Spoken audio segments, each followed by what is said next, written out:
jacket feeling cold against your skin. Running through the chaos, letting all the sin. Temptation in a bottle, ready for the night. Craving for the thrill, it's time to ignite. Dark desires burning bright, echoes in the dead of night. No retreat, no looking back on this heart attack.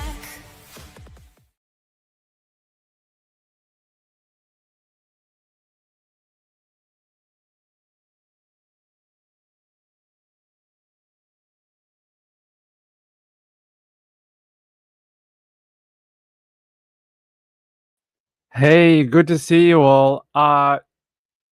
Just as I started the show, my cat jumped through the computer and ripped out all the microphone and the webcam. So I had to go back out and connect it all and jump back in. So it ruined the countdown timer for today, but that's okay. Every time it's like working in show business and animals, apparently. You have to, that's what they do, apparently. So just bad timing. Yeah, she has a thing about jumping through the back of the computer where all the cables are for the live show, and she just ripped out the USBs. Good to see you all. Yeah, so we have a lot of updates today, including just a few hours ago. There is new information on Kata Scott. They did find her remains behind a school in a shallow grave. I think that was always, unfortunately, what we thought was going to happen. As sad as that is, they were just sort of waiting to find her, and they have. But we've got an interesting show tonight. We've got stuff out of Texas, we've got stuff out of Philadelphia. We're going to talk about what happened at TwitchCon, and I have some weather things for you too. I have an interesting weather update, which I think you will want to hear about. It's the first time since 2013 something has happened, and it's a really big deal. So we're going to talk about that. But first, I want to get everything set up. We're going to talk about Kata Scott first. Then we'll talk about some stuff with David and MarkyNextDoor. MarkyNextDoor, if you know that. I still look. I wore a gray top today, and now I'm like half invisible, half not here. We're gonna have to buy a green screen, I think. We're gonna have to buy a green screen, I reckon, so that I don't become invisible. Or we're just gonna have to get a new background. We're gonna have to get a new background. Hey, it's good to see you all after a day off yesterday. Had a bit of a day off yesterday. We ended up going to a family function, but I thought we were going to get out way earlier than we did, and we ended up staying till about like almost 7 p.m. at night. So there was like no hope of doing a live show at all. But it was very interesting. Got to speak to some family members. I think I've told you this before, but some of my family members, or family and friends, extended family, friends who are almost family that are extended family that might be friends as well, whatever label you'd like to put on them. Some of them live out in the area where Aaron Patterson is from. And I think I mentioned this a while ago, that we have family that live out there. And got to talk to, I hadn't seen them for a while. I hadn't seen them since I went to the trial. And we were just sort of chatting yesterday. And it's amazing how small these towns are out there, because we were just talking about Aaron, and then we were talking about Lucinda Miller. Now, I can't tell you anything that we spoke about. I'll just tell you that it's amazing how small these places are, because it seems like everyone knows everyone.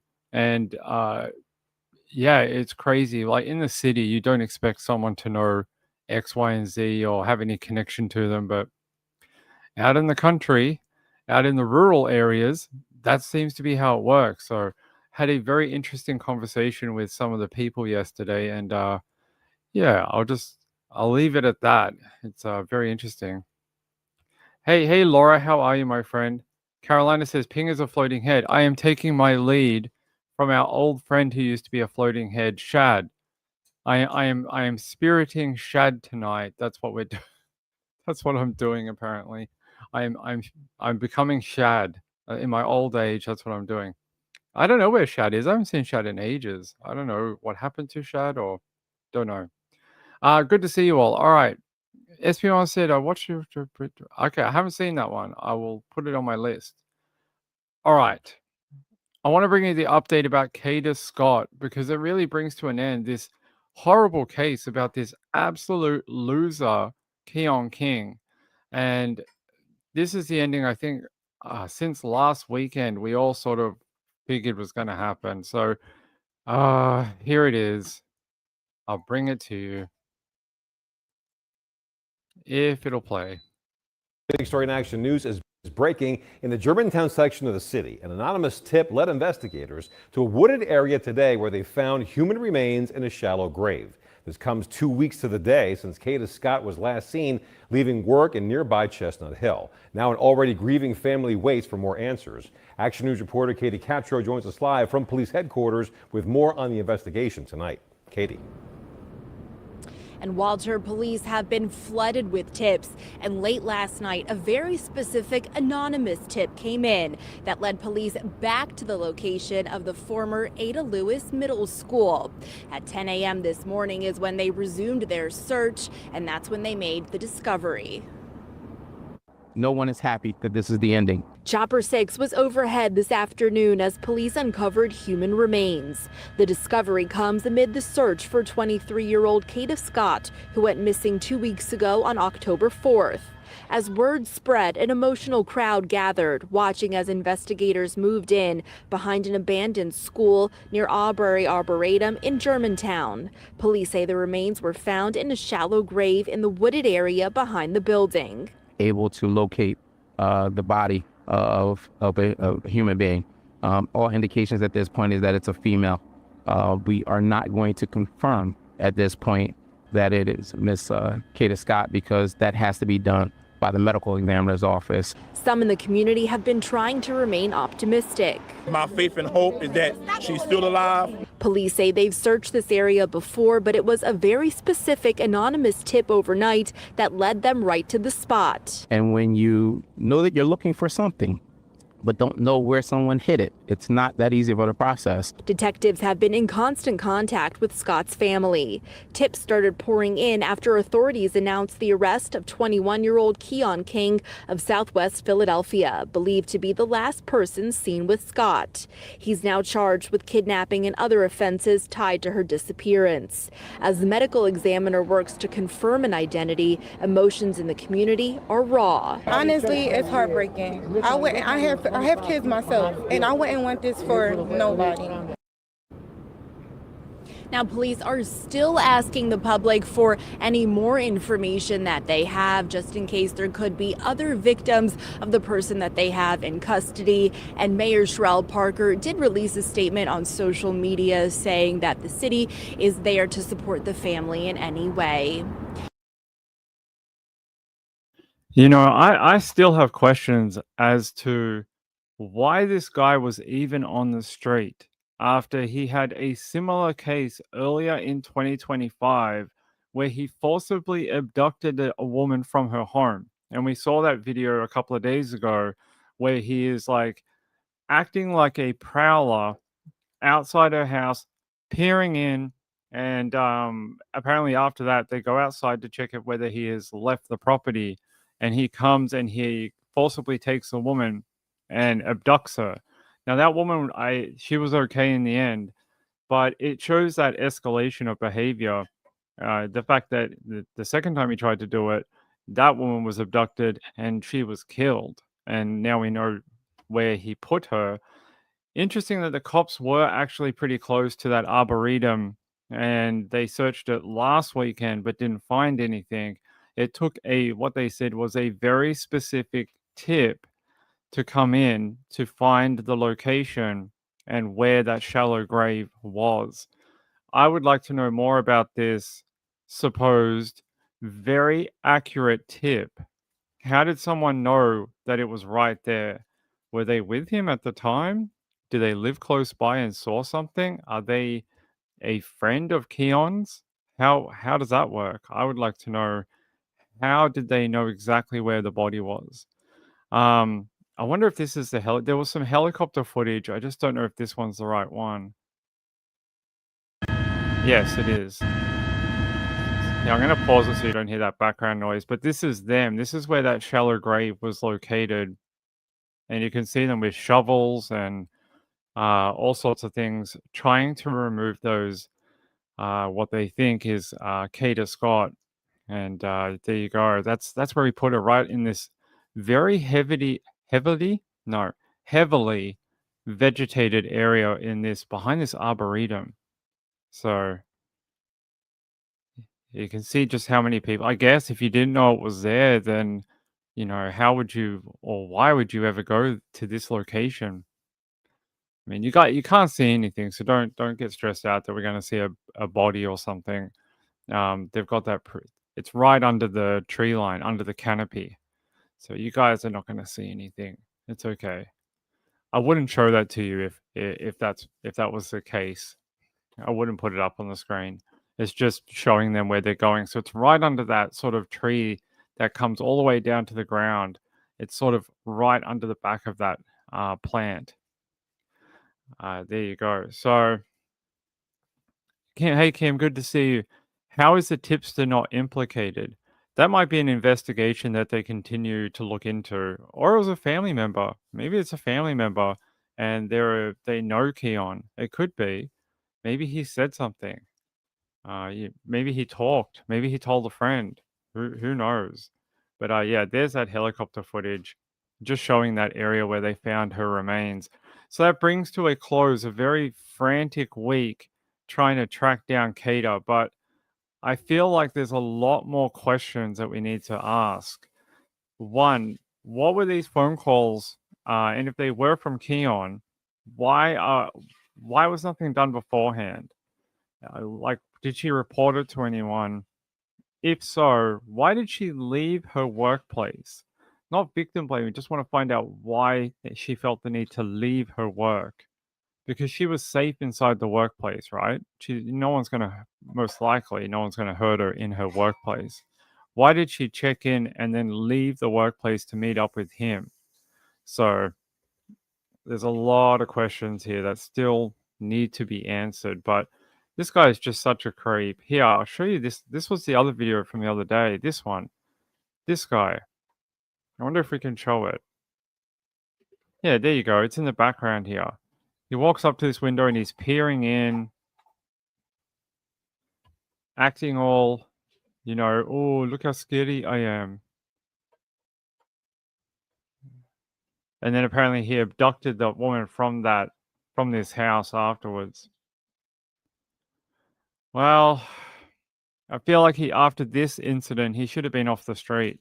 I just don't really understand why he was allowed to go do this to another woman after he already had done it to someone. That must feel very frustrating to Kata's family, that they already knew of this behavior and were like, sure, let's just leave him on the street to go do it to someone else. That is something that we need questions answered of. Why was it okay to just let him go? Wendy said, how long would they spend making a shallow grave? I don't know. I mean, he had time.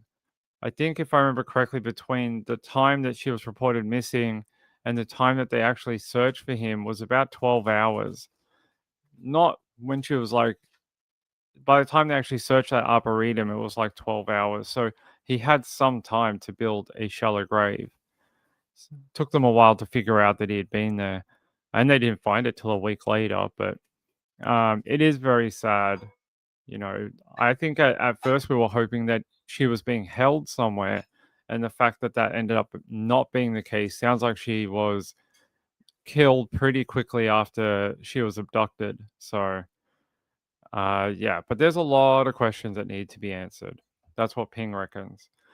I think we've got more things that need to be talked about. Can't just let it go and be like, that's fine.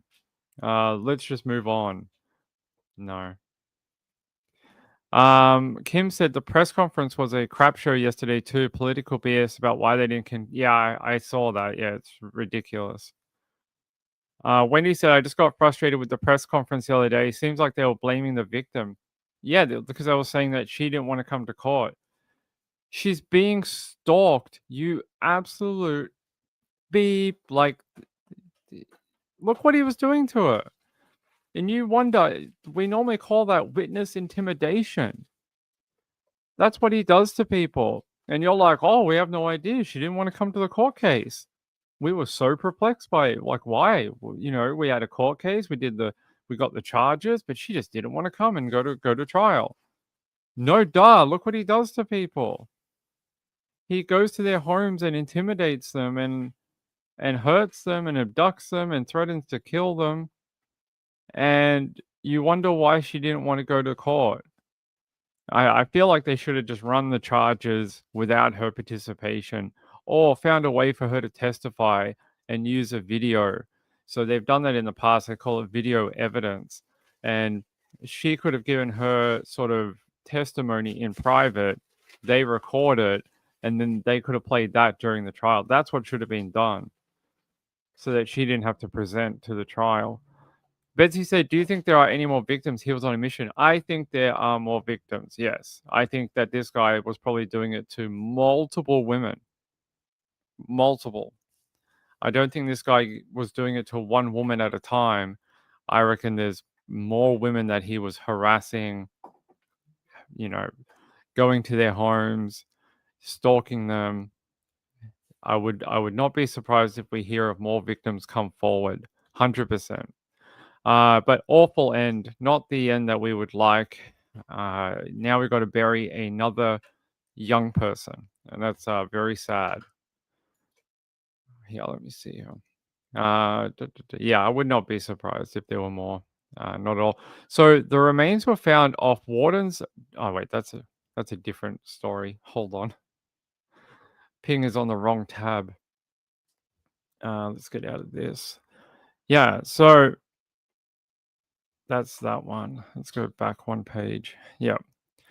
So it was behind an abandoned school near that arboretum in Germantown, an area that was the focus of an intense search on Wednesday. Then, yeah, when they talk about the tip, a very specific anonymous tip. Very specific. Are you going to bring that person in if you know who they are for more questioning? Because unless they're a resident who backs onto the arboretum and saw them bury someone, how would they know that she was there? So, yeah, that would be nice to have more questions to that one too. Chipmunk said, too many cases where the person should have been behind bars. Happens all the time. So many cases where people have been locked up, given bail, they go out and hurt someone else. Happens so frequently. I think we've done about 100 of them on this channel. Yes, her body was found. Yes. Yes, that's what we were showing Nana Lana. We were showing her. This was the location down here, if I can get back to it. Where's that helicopter footage? There. Nana Lana, there you go. This is where they found her body. You see all the cops? This is where they found it. Under this tree. So this giant canopy under here, you can see all the cops. They're right under this tree. It sort of opens up underneath. If you can imagine, there's like room underneath that canopy. And they're right under there digging up out of that shallow grave, Kata Scott. So that's where they found her. So if you came in late, that's the story. That's where they found. Why am I on my own screen? It threw me to my own channel. Weird. Mama Mia says, wonder why the person waited so long for sharing the tip. Maybe because he was in custody now. Maybe they were scared of him. Possibly. He's only been in custody a couple of days. That could be why. Hey Laura, how are you, my friend? Good to see you. Hey Wendy, Wendy's here too. Hey Wendy. Yeah, no official ID on her yet.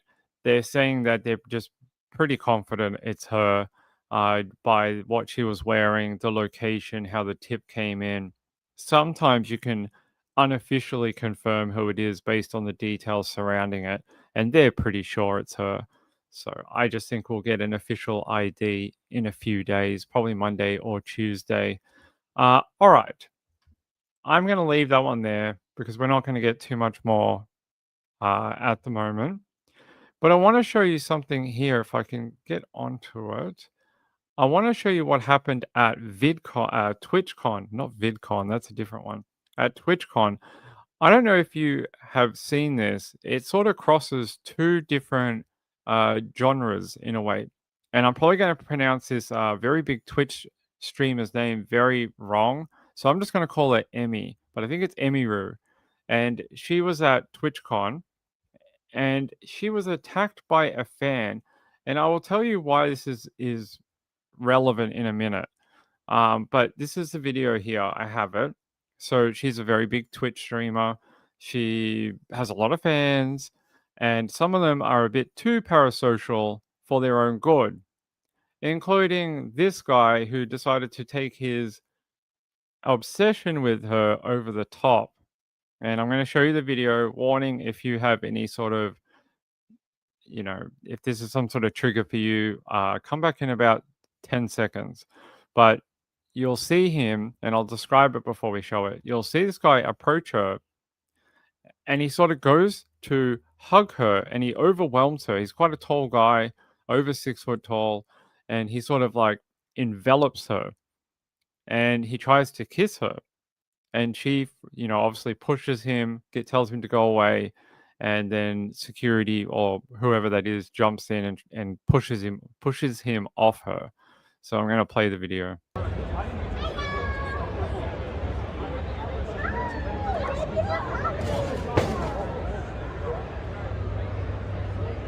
Whoa. There's the video. So happens very, very quickly. Now, she has put out a statement saying that she is quite angry at the organizers of the event, Twitch, because she's saying that there was like no security, or the security that were there, they basically didn't help. They didn't come and help her, didn't come and check if she was okay. They just sort of were laughing in a way that this had happened to her. And I find that very strange, because you ask for these people who have millions of fans and they're very, very popular, you ask them to come into a public domain where there's a lot of people, and that's scary on itself. Then you ask her to meet and greet with people, which is fine. That's what, famous people do. But then not to give her that reassurance of security or help. And then you have a guy who takes it too far, crosses somewhere out of someone else's meet and greet, comes all the way across in front of her line and just grabs her. And that would be very frightening for anyone, but it's pretty horrible. Yeah, that is someone who does not believe in boundaries. That is true. Hey, Betsy. Yeah, depending on what part of the world you're talking about, there are some places that are doing a sort of catch and release type thing. Yes. Some places are now winding that back and instituting the old rules, where if you've had more than one bail opportunity, that you're going to be staying in lockup. So some places have sort of gone the other way now. It just depends where you're talking about. Anyway, that is the video, and you go, Ping, why are you showing us something from TwitchCon? And you're like, what's that got to do with true crime? There was a weird rumor going around, and I know don't normally deal in rumors, but I thought this was strange, and I was like, well, I should tell you guys about it. Some people were saying, and like, I don't know, so don't come to Ping and be like, Ping, you're wrong. I have no idea. But some people were saying this was the guy that's involved with David. So David, there was a girl. They had a relationship between them. She was underage. And then she ended up in the front boot of his Tesla. Well, he has a bodyguard called MarkyNextDoor. Some people are saying this is MarkyNextDoor, the guy you see on this video. Now, I don't know. I can't verify that, and just take it with the giantest grain of salt you can. But that's sort of what some people were saying this afternoon, and I don't know. But I thought I would show it to you. It could just be another really tall dude. But there's a sort of close up, as I can show you, of the guy with the plaid shirt. But that's what some people were saying. And the reason this MarkyNextDoor person is sort of in the public talking of true crime is because there is people out there putting rumors out that it wasn't David who hurt that young girl. It was MarkyNextDoor. Now, I I don't know either because there's no official anything from police or the LAPD, anything like that. It's very hard to know. But here I'll show you.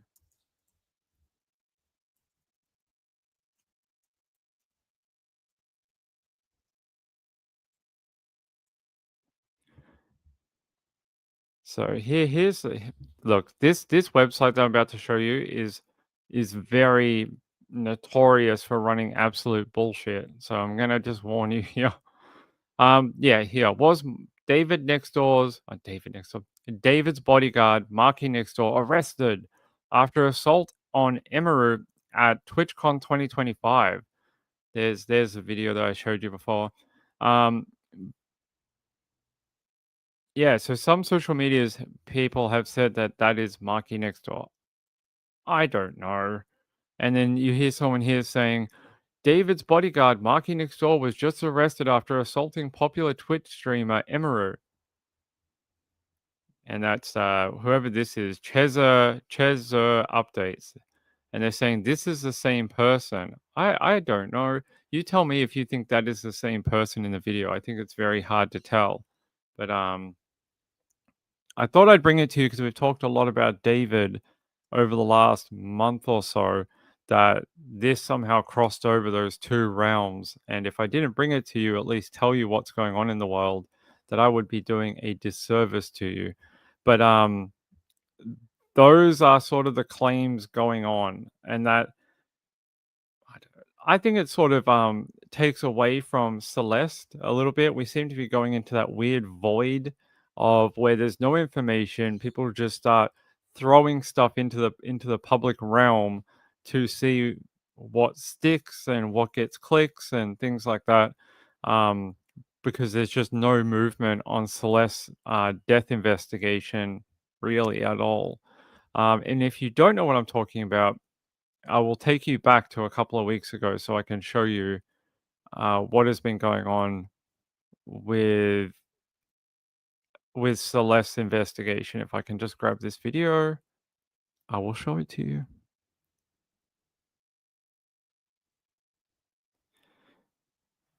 Right now, we have new information in the death of Celeste Rivas, the 15-year-old whose body was found in the trunk of singer David's car early last month. ABC News has obtained records for the Riverside County Sheriff's Department that show deputies went to her home numerous times dating back to early 2022. Meanwhile, the death certificate for Rivas shows she was not pregnant when she died. The cause of death is still pending. The medical examiner is waiting for toxicology reports. Right now on a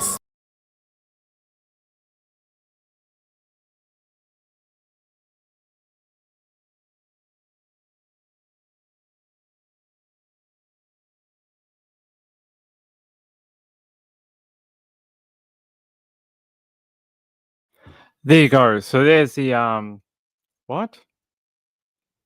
She was pregnant? Didn't the LAPD say she wasn't pregnant? Hold on. I look. What? The information I have is that she was not pregnant. So if that has changed, you have to let me know where that information comes from, because the information that we all had as of early October from the LAPD, that she's not pregnant. So I don't. Yeah, that's the information I have, is that she's not pregnant. Here, I'll show you. The death certificate also notes that she was not and had not been pregnant in the last year. So even in the 12 months preceding her death, she had not been pregnant. So I don't know. I don't know where that came from. Oh, no, not pregnant. No, she's not pregnant. Let's not try and do that. Okay. Thanks, Stacy. Sorry, Stacy. I messaged Stacy about something. Yeah, that's okay.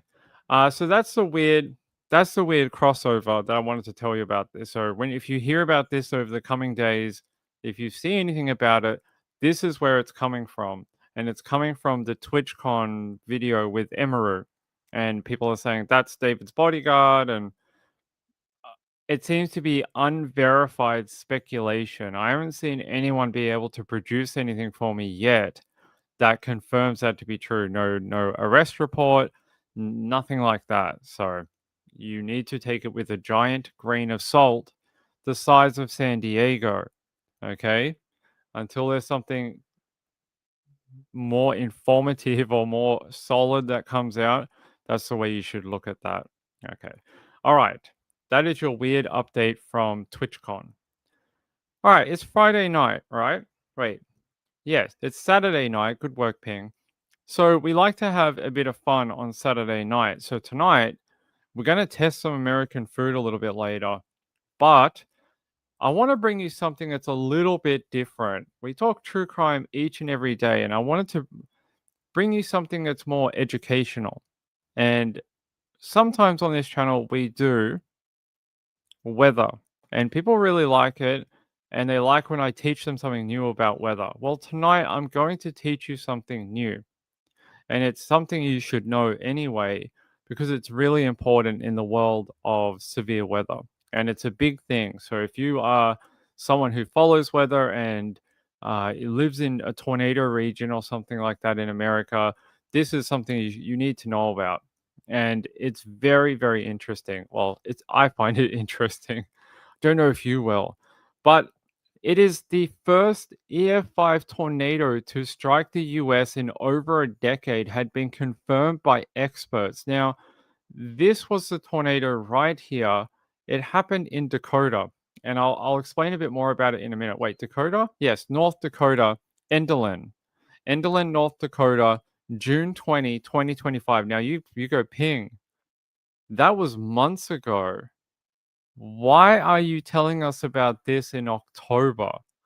And you'd be like, Ping, tell us the new breaking information. Why are you doing this? And I'll tell you. And it's because it took them months of studying the tornado and the damage to actually come to a clear description and rating of what this tornado is. And it's because what they do to find how these tornadoes are rated is back in the day. So back in like the 90s and some of the 2000s, tornadoes were rated on the Fujita scale, what we used to call the F scale. Nowadays, it's rated on the enhanced Fujita scale or the EF scale. And the difference between the two is the F scale used to be rated on wind speed alone. So they used to do wind speed alone, and that's how they rated a tornado. The enhanced Fujita scale takes wind speed and damage and combines the two to find a rating.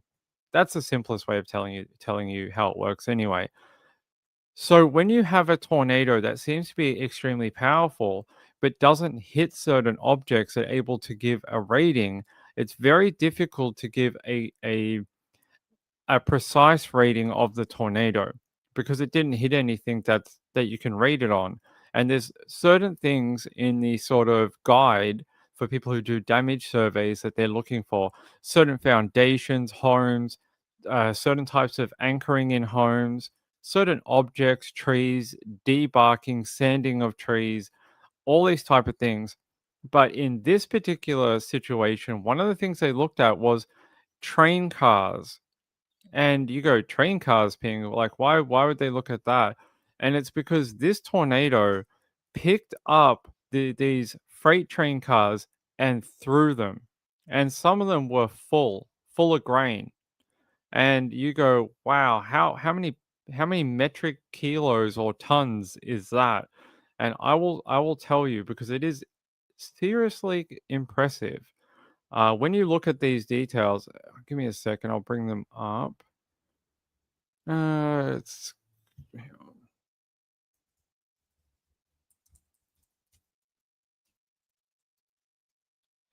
I'll walk you through some of the information here, and hopefully I'll be able to show you a photo of what these train cars did. That's not the right one. Yeah, here it is. So even on this satellite image here, you can see what they call ground scarring. I wonder if we can make that bigger. There we go. So you can see where these red arrows are pointing to right here. And you can sort of see this line. It's a little faint in the ground. And it goes all the way down here, all the way down here, all the way down here. This is what they call ground scarring. And it's one clue to a extremely strong tornado.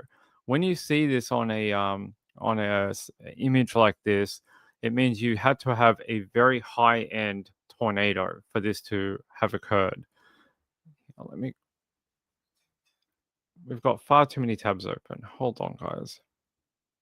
All right. And I want to show you what the train cars look like.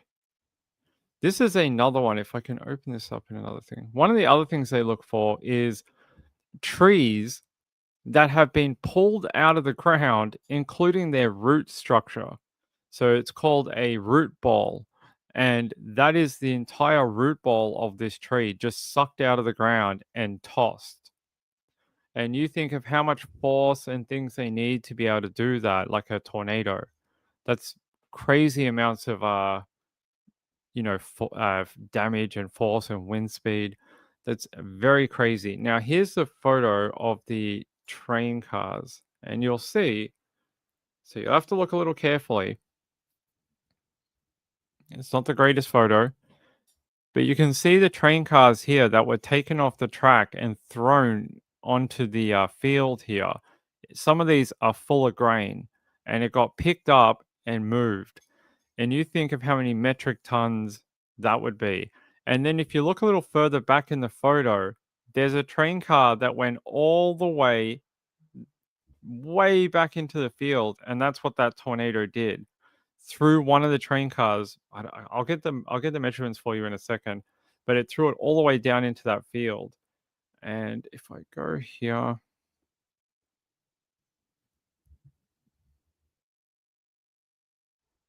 yes.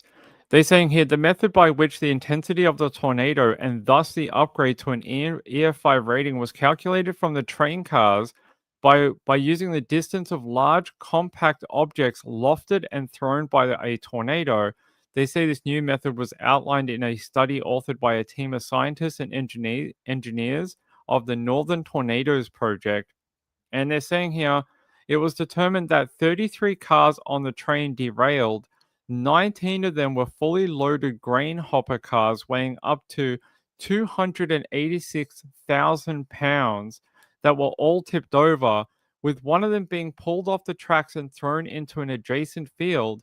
The other 14 cars were empty tanker cars weighing up to 72,000 pounds. 4 of the cars were thrown out into the field, including one that was tossed between 600 and 1,000 feet, landing roughly 500 feet away from the previous tanker car it was attached to. So you think of all those forces that needed to do that. You're talking crazy amounts of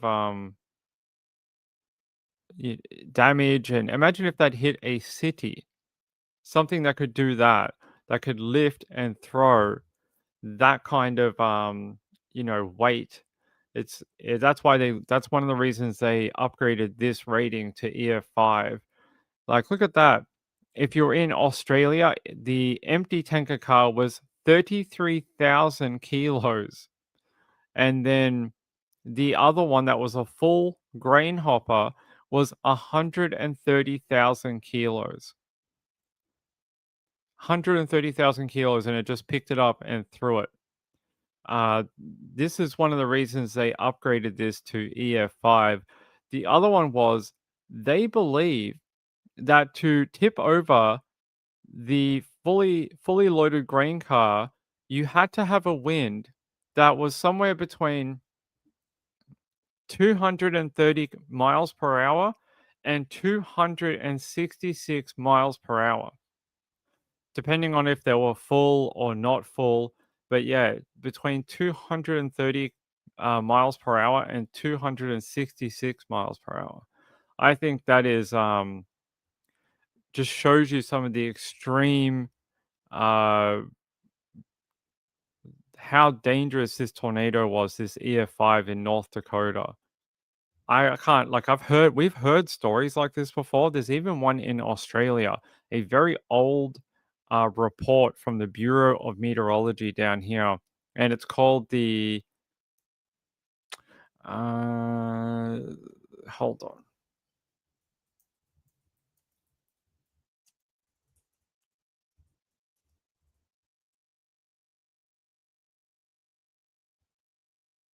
Yeah. So there was a tornado in 1970. It's called the Bulladila tornado, and it had something similar. It picked up a tractor and tossed it like super far distance. Here, the one in New South Wales in Australia, January 1st, 1970, is considered the most destructive tornado documented in Australia. It created a 22-kilometer long, 1.6-kilometer wide path of destruction, destroying over 1 million trees and causing extensive damage, including tossing a 2-ton tractor into the air. Now, it was never officially rated back then in the 1970s in Australia, but again, it shows you that it picked up something super heavy and just threw it. And that's when you know you have these extreme forces at play. So, what does this mean? Well, it means that the drought of EF5 tornadoes is now over. There hadn't been a EF5 tornado reported since 2013. So it had been sort of a weird drought in storm seasons in the USA. It's sort of odd because there has been gaps before, but they don't normally last this long. This had been an unusually long time between the last EF5 and this EF5. Normally it's around 5 years, something like that, 5 to 8 years. So this one had run unusually long without one. So I thought I'd bring it to you and show you because they upgraded it just about a week ago. They gave it its new designation of EF5. So this year, first time since 2013, there was an EF5 tornado during the US storm season. So there you go. I thought that would be an interesting story for you tonight. At least I find it interesting. Let me go back to my other page.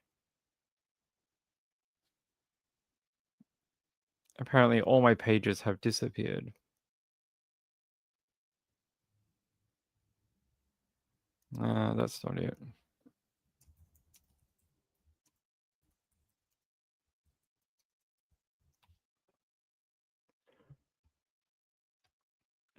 Yes, there we go.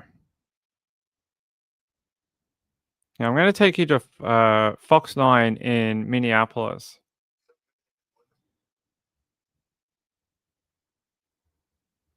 On this Tuesday morning, the time now is 8:45.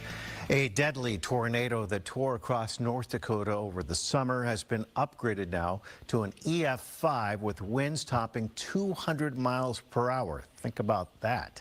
Meteorologist Cody Matz is here to explain the reason behind the change and why it took so long and then where we go from here. Good morning, Cody. Indeed, good morning. It's the strongest classification for tornadoes and now the first confirmed in the U.S. in a dozen years. The June 20th twister killed 3 people traveling on the ground for roughly 12 miles and grew to be nearly a mile wide. Now, the tornado hit Enderlin, North Dakota and surrounding areas roughly 50 miles southwest of Fargo. Meteorologists from the National Weather Service office in Grand Forks now estimate the tornado's winds reached at least 210 miles an hour. Now, determining a tornado strength can take days or weeks as meteorologists study the damage to everything the twister hits. Now, in this case, it took much longer because of the applied physical applications needed to understand the extensive damage to a freight train and more specifically to the individual rail cars themselves. So they were the rail cars I showed you the picture of. That's what they determined it on. What is interesting is the Northern Tornadoes Project actually determined that a bunch of tornadoes that happened in Canada were most likely EF5 tornadoes. They just were never classified that way. And it's here. The study used tornadoes throughout Canada as examples and found that these tornadoes, which occurred near Alonzo, Manitoba, August 3rd, 2018, Scarth, Manitoba on August 7, 2020, and Didsbury, Alberta, July 1st, 2023, were all mostly likely of EF5 intensity.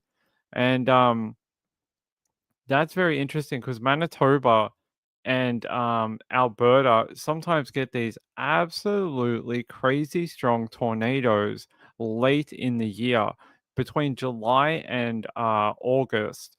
They get so what happens is the storm season sort of moves north. That sort of barrier between cool and moist air sort of gets pushed north, and they end up occurring between the Dakotas and southern Canada.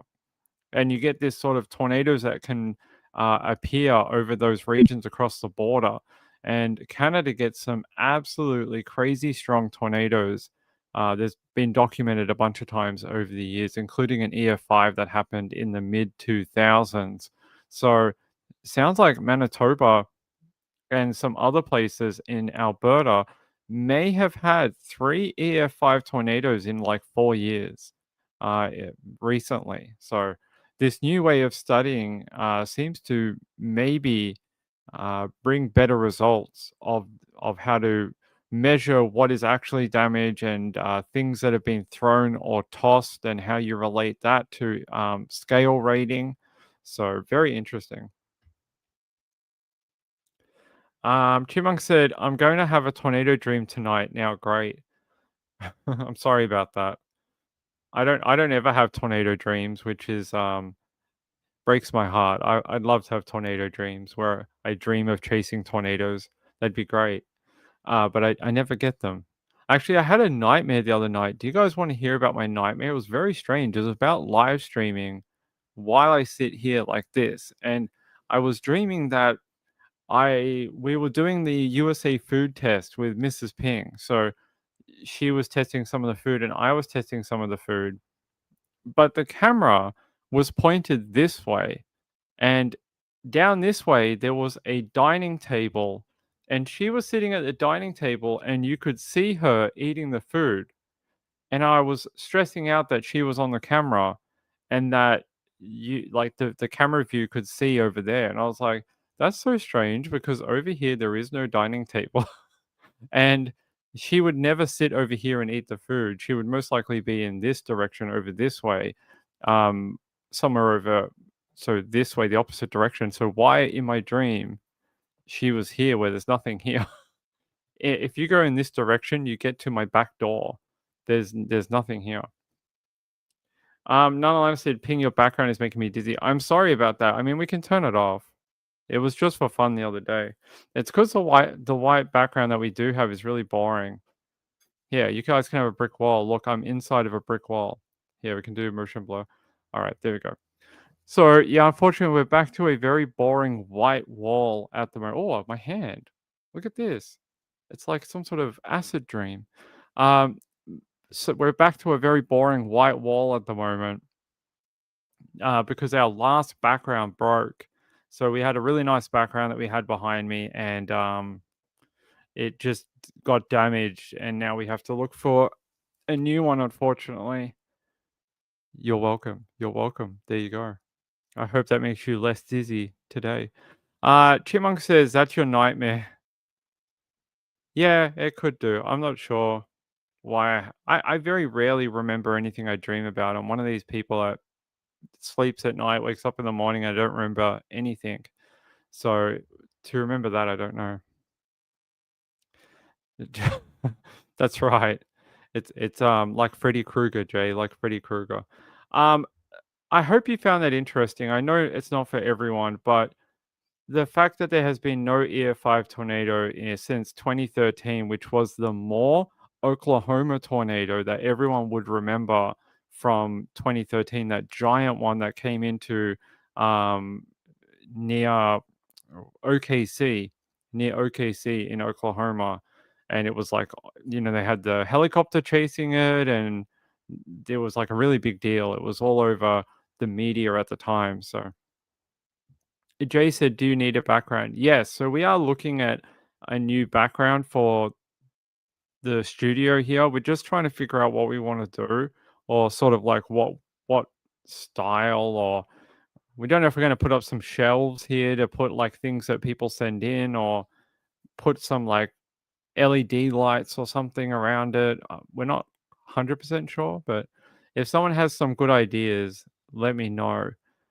Miss Woozy said, I had an unnatural fear of trees falling on me growing up. We are a product of our environment. Yes. Oh, actually, I heard someone the other day talking about unnatural fears.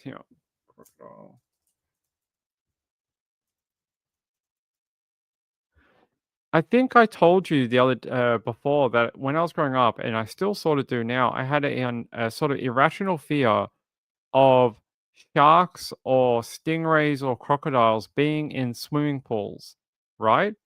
Well, they found a crocodile in a resort swimming pool recently, and one of the people said here that she also had an irrational fear of having crocodiles or sharks or stingrays and things being in swimming pools. And I was like, that's so weird. Yeah, here. The person says, when I was a little girl, I used to have an irrational fear of crocodiles getting in pools, and now you're telling me 20 years later it's completely rational. I had the same thing growing up because I had a pool when I was young, and I always used to get freaked out in the corners of it where it was dark, and I was like, "There's definitely a shark hiding in that corner." And yeah, now there was a crocodile found in a pool in a resort. So there you go. Betsy said, I wouldn't go too crazy, Ping. You are never focused close enough for us to really see it. That's because you all watch on phones. That's because you all watch on tiny little phones. On my computer, I'm quite large. I can see everything. But you guys all watch on tablets and phones. Chipmunk said, at least you can see it. If you live in Florida, I don't think that's irrational. That is true. Jay said, I meant like, do you need a background, as in it's fine how it is? Well, people saying it's very bland, and it's sort of the white background is very boring. So I sort of agree with them. It is very boring. And Miss Wu said, was also afraid a big fish was going to eat my toes in the river. Catfish might do that. A catfish might do that. Miss Wu said, not true. I have you on my big screen. Hello. Good to see you. Jay said, yes, I watch on my phone. See? Busted. I found you, phone people. Chipmunk said, if a gator shows up in my pond, I'm in trouble. I live up north. Watch out for the crocodiles and the gators. All right, let's go back to true crime. We had a little break of very sad stories. Let's go back to my other story tonight, which is from my friend Kelly. Kelly sent this in, and I wanted to show it to you because, hey, when things happen in Texas, Kelly knows about it. Kelly knows all the things that happen in Texas. This is very interesting, so I want to bring it up here. The Bandera County Sheriff's Office shared this about 11 hours ago. So the morning time for you guys? Yeah, in the morning for you guys, I think. I'm going to say yes. They say here, at the 17th of October, at approximately 6 p.m., the Bandera County deputies responded to a location off of Wharton's Dock Road in reference to suspected human remains. Upon arrival, deputies confirmed human remains were on scene, and they're saying that investigators are now responding to conduct an initial investigation. Human skeletal remains, as well as multiple pieces of evidence, were recovered, which will be sent to forensic processing and identification. All personnel cleared the scene at approximately 8 p.m. and they say it's an ongoing investigation and no additional information can be provided at this time. It's interesting because everyone, as soon as people posted, they say, "Is it the missing realtor, Susan Simpson?" I don't know. Everyone's writing F, and I don't know why, but okay. I want to know why everyone's writing F. But anyway, pretty awful, and I'll show you the update here if I can get to it.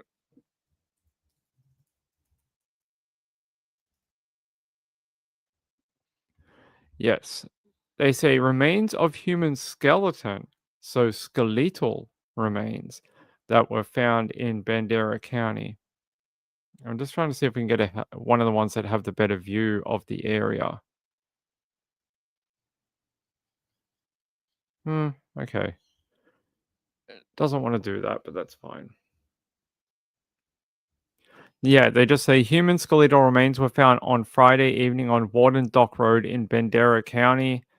And that's it. So if we go to Wharton Dock Road in Bandera County, where is that? Okay. There's not a lot out here. If we zoom out, where do we get to?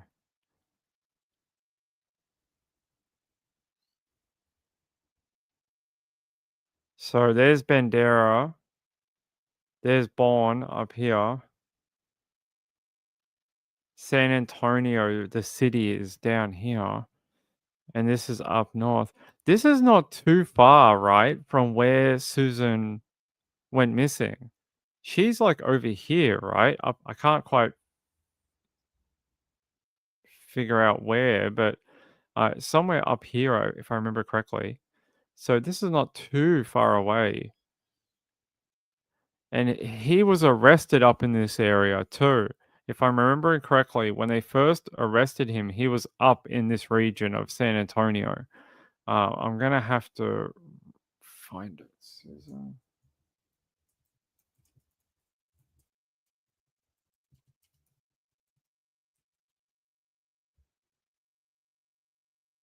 Let me see if I can find the location for where he was originally arrested. So, no, we don't want. We want October.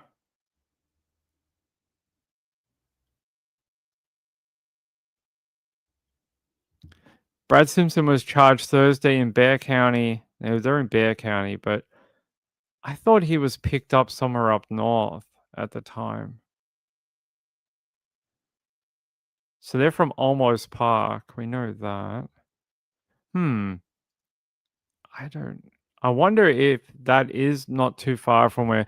You remember when they found him and we had the route where he went and came back from.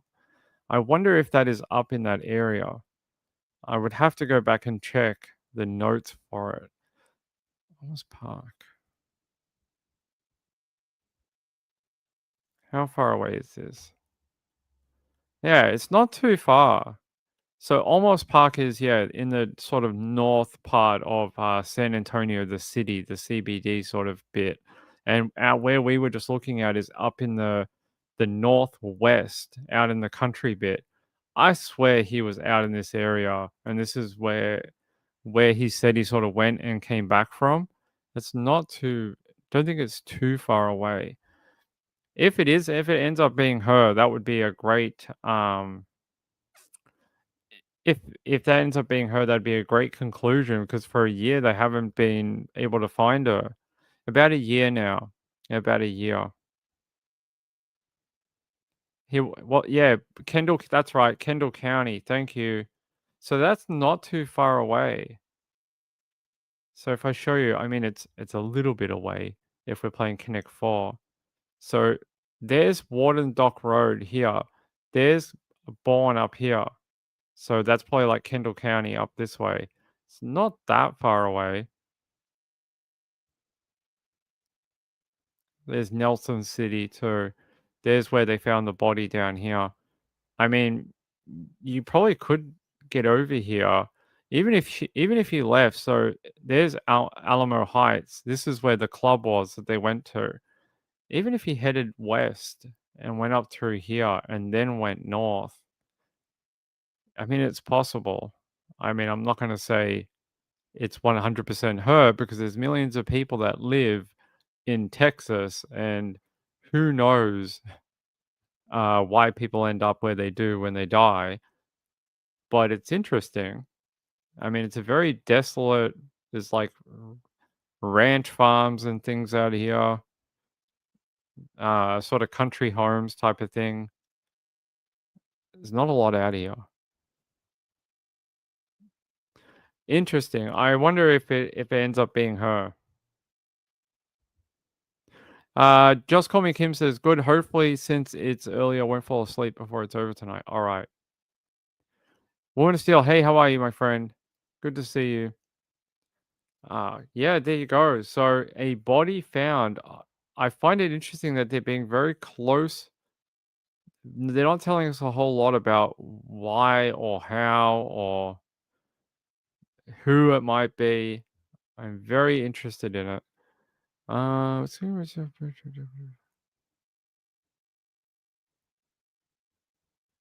I'm trying to see if I can find anything else about it. No.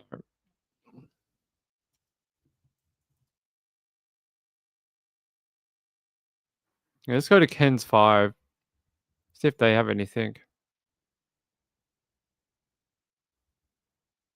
Developing tonight, a grim discovery in Bandera County. Human remains were found off Wharton's Dock Road just after 6 last night. Deputies confirmed skeletal remains at the scene along with multiple pieces of evidence. That evidence is now headed for forensic testing to identify the victim. This remains an active investigation, so for now, deputies are not releasing any more details. Our top story tonight.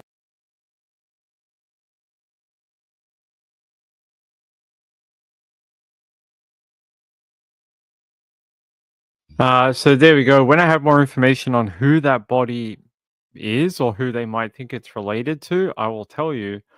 Nanalana says, Ping, have you talked about baby Emmanuel in the last couple of days? We have. On the last show, we talked about how Jake had pleaded guilty, and we had a bit of a discussion about it the other night. I haven't seen too much more.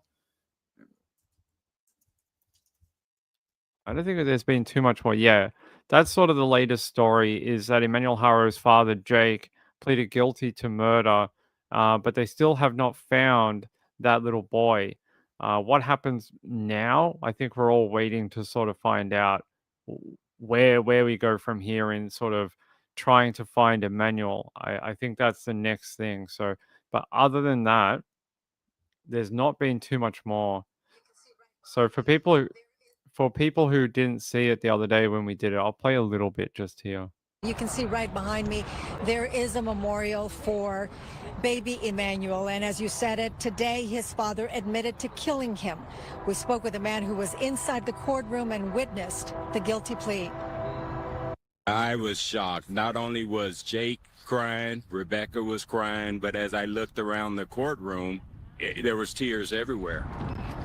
Riverside County resident Don Cato says it was a surprise to everyone in the courtroom when Jake Mitchell Harrow suddenly pleaded guilty to murdering his baby boy Emmanuel. As he was crying, he said, I want to plead guilty. And I was sitting on the side behind Rebecca, and she was shocked as well. She's rocking back and forth, and she was like, my baby, my baby. People from all over Southern California came out to help search for the 7-month-old baby last August after his parents went on the news pleading for his safe return. I'm begging you, please, bring my son back to me. Harrow entered the guilty. I cannot stand that woman's voice. That woman's voice, every time she says that stupid, every time they play it, irritates me because I know she's absolutely talking shit. Chipmunk said, did you see the update on the 80s cold case? 3 guys have been arrested. Got DNA from a straw. I don't think I saw anything about that one. Hold on.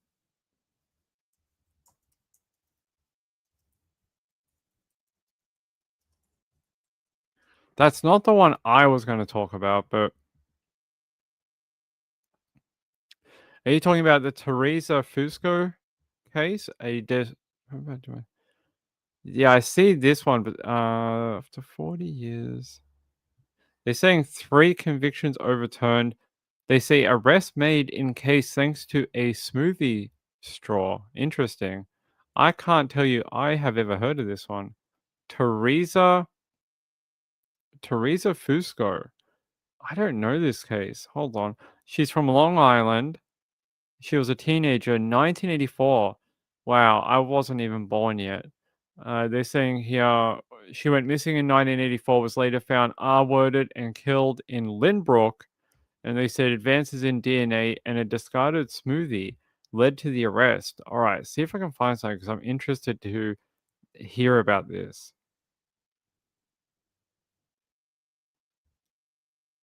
Yeah, let's see if we can go here and listen all together.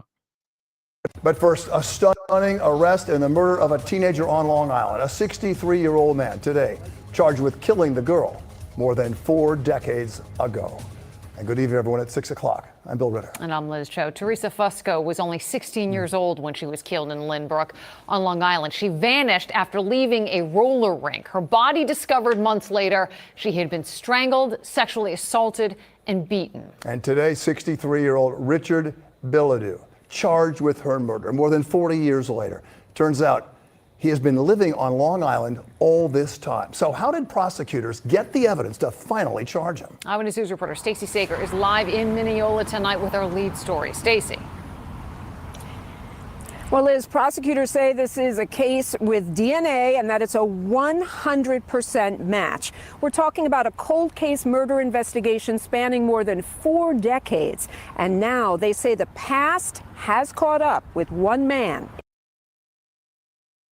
You're pretty screwed when they're like, it's 100% match. It's not even 99.8 or 99.5. They're like, nope, it's him. There is no one else on Earth.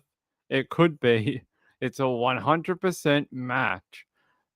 Jerry Springer would die if he heard a 100% match. In custody.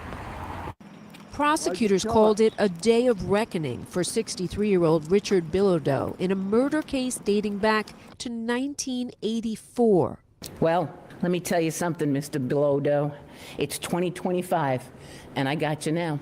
It was a brutal rape and murder of Teresa Fusco, only 16 years old. She had just left her job here at Hot Skates in Lynbrook, and she was never seen alive again. Found near these LIRR tracks a month later, sexually assaulted and strangled to death. Her death sent shockwaves through the tight-knit Lynbrook community, creating fear that young women were at risk. Added to that, twists and turns in the case. 3 men arrested for her murder in 1986, then exonerated in 2003 after they spent 18 years behind bars.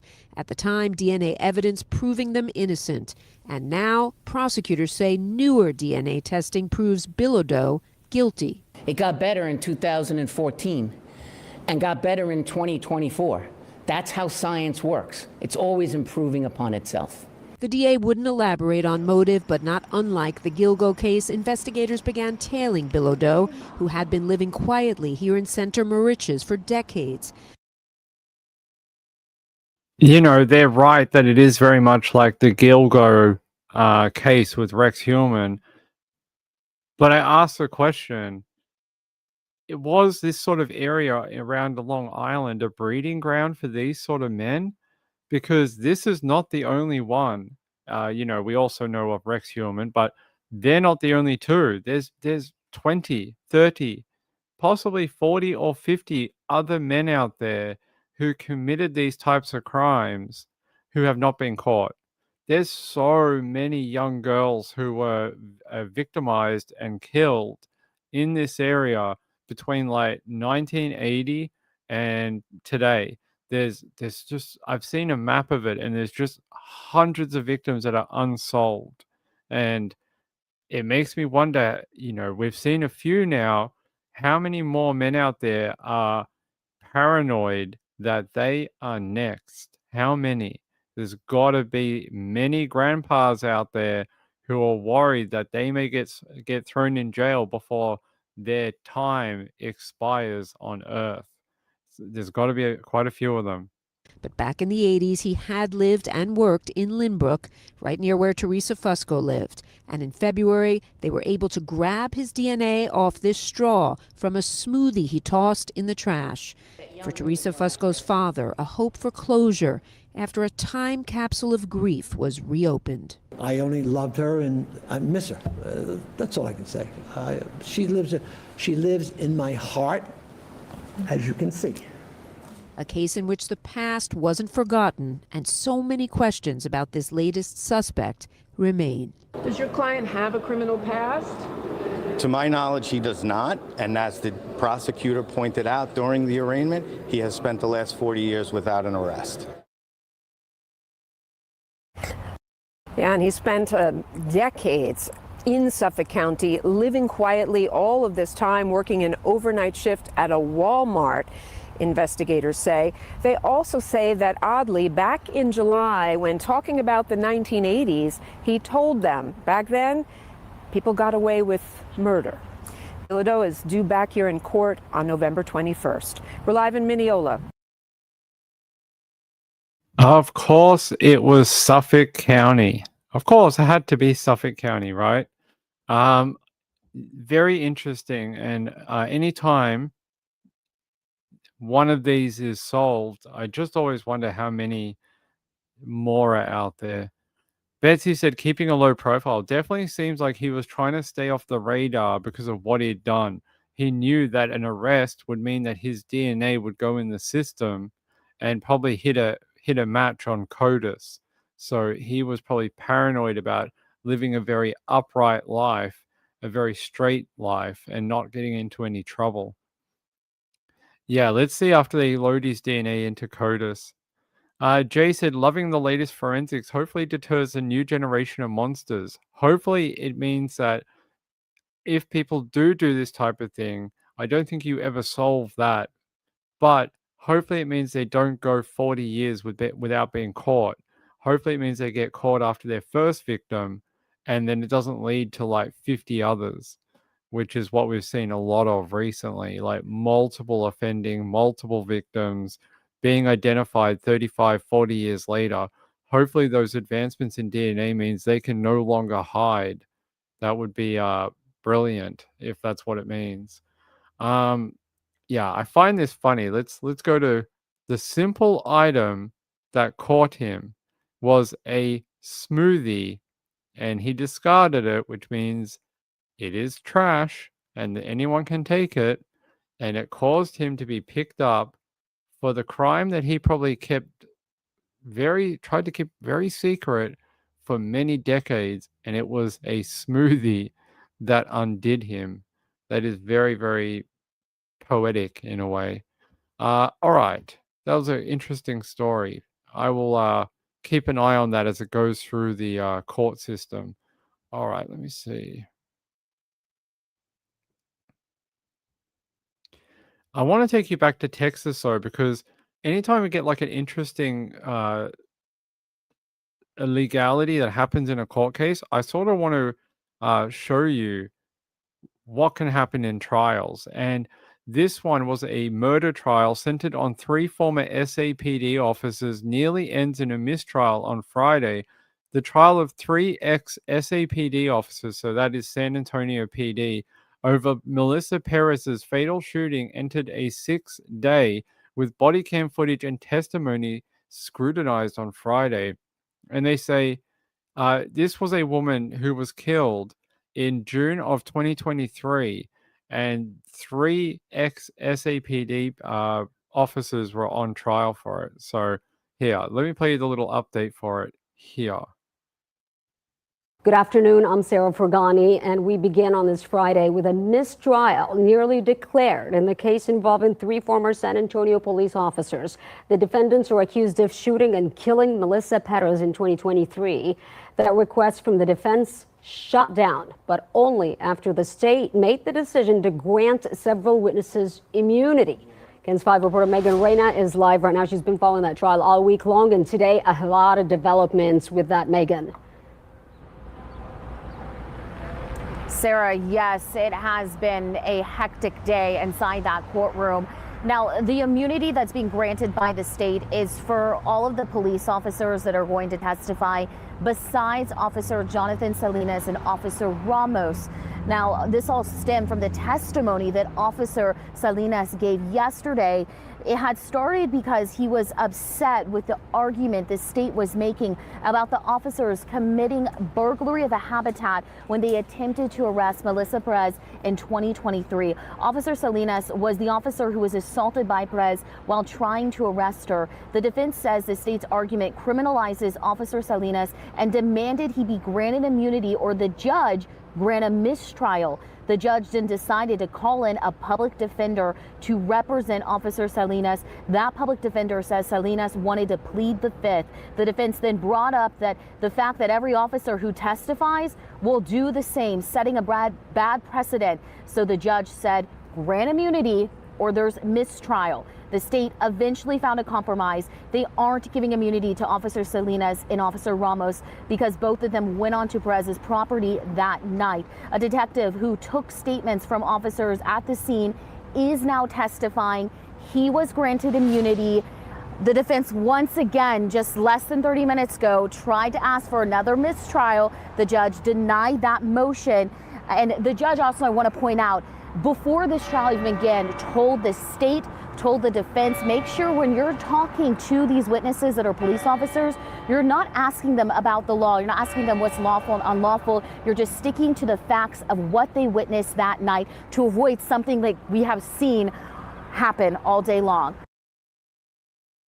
Very messy trial. Very, very messy trial. When you're dealing with people who are law enforcement officers who deal with the law, and then you put them in front of a trial, these type of things can happen quite frequently. It's not the first case of law enforcement that I've seen on trial where there's almost been a mistrial because of these same issues.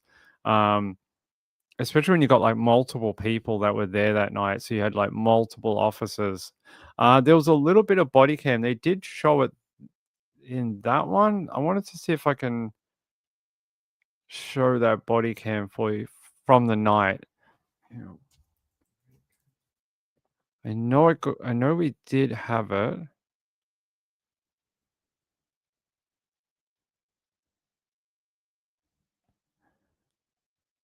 Yeah. Another officer got to the scene before those three men now on trial. Are you even Melissa? Are you a gang member? You look like a gang member. That was Officer Robert Ramos in that video. He is one of the first officers to arrive at Melissa Perez's apartment in June of 2023. In the video, you can see Ramos repeatedly knocking on Perez's door, trying to get her to come out. And then at one point, you see two officers trying to kick down her front door. Today, yet another officer was on the stand. He too was one of the first to arrive and is not one of the officers who shot Perez. The prosecution asking that officer on the stand today if the officer you see here in the video was trying to de-escalate the situation. The actions that we're seeing from Officer Ramos, would you say that's in line of de-escalating the situation? No, sir. Three former officers are on trial in this case.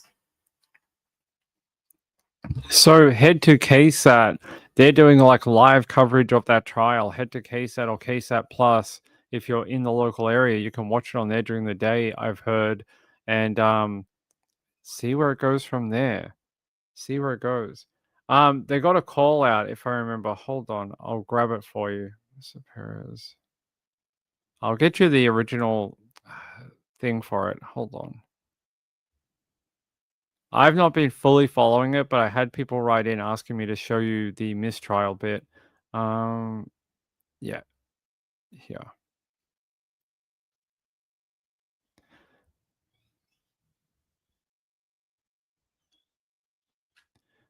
Yeah.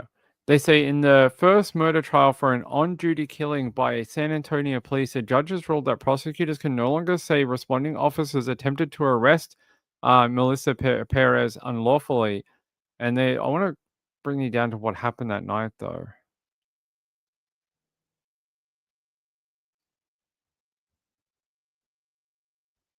Oh, this is not the right one?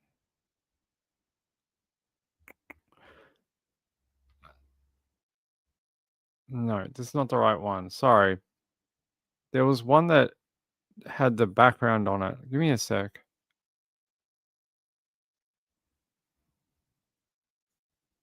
Well, I can tell you this, that she was shot and killed by 3 San Antonio police in the early hour morning of Friday in her apartment in the 6200 block of Old Pearsall Road.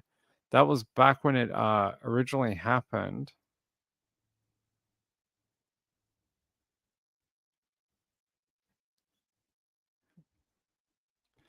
So they're saying they shot and killed a woman inside her southwest side apartment early Friday morning. You know, not this Friday, but back when it happened. And they're saying that all 3 officers were arrested the same night and released on bond on Saturday. They say officers didn't follow department training or policy and used deadly force, which was not reasonable given all the circumstances that they understand about the case now. They say the woman, Melissa, was experiencing a mental health crisis and had a hammer in her hand when police shot her through a patio window and door. The department released a portion of the blurred and edited camera video from officers on the scene that night. And if I might be able to show that to you.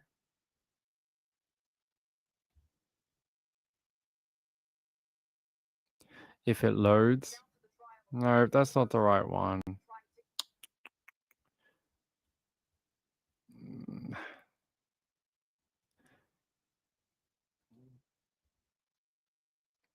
Yeah, yeah. We begin tonight with an update to happened back in.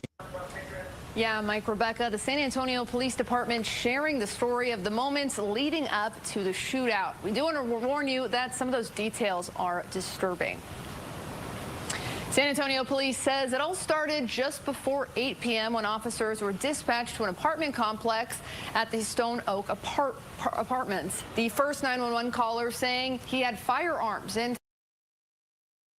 We're having great tech stuff tonight. I loaded one video that was about Melissa and it jumped to this video. Why? I don't know. We're having great time with tech tonight. Supposed to load the edited body cam footage and it didn't. It jumped to a different incident from earlier this year. No, that's not it either. I'm not sure what's going on.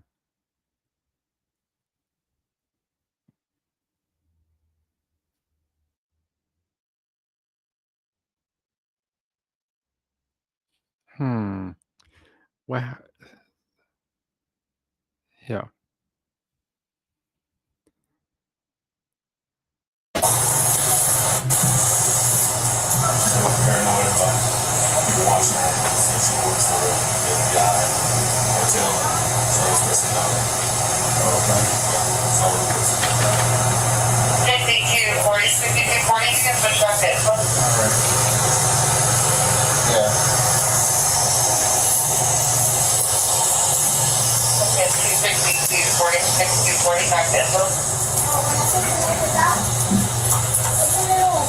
Maps of what the disaster was going to be, but that side of America. So what happened, man? What happened? With what? With the box in there. What do you want me to tell you? Your dog? You told us? Yeah. Who you are? What do you want me to tell you? The anger. So what happened? See, once I cut the wires off, there's a lot of audio that went. And if you don't believe me, I can show you some stuff. There's a lot of what? I can show you some evidence. Evidence of what I'm investigating. What am I investigating? What I'm investigating is the harassment of people. The audios, the way they make people sound, The way they make them seem crazy. That's what I'm investigating. Because I've been a victim myself. And when I tell you I can show you evidence, it's because I got shit on evidence. Yeah, it's very odd, but I'm gonna leave it there because I don't want to play it all. I'm worried that KSAT, because it's so branded with KSAT's thing, that we'll get in trouble. The other video we wanted to play, it just will not go onto the. So when we use videos to pop up on the screen, we use like a share tab thing. I have the video in a tab and it will not go on. It will not go on the tab. It keeps jumping to a different video. So I was trying to play that one, but that's not the full one either. I'm gonna have to leave it there for you. But if you want to watch more coverage, head to KSAT. They got every day of this trial. They have it, and they've been doing live coverage almost all day for it. So we'll see what happens. But almost a mistrial twice today, twice on Friday, and that could have been it. That could have been it. It could have been a mistrial declared, and it would have been over, which would have been very, very sad. Oh, did it finally? Oh, yay, finally. Yeah, found another source for it. Here you go.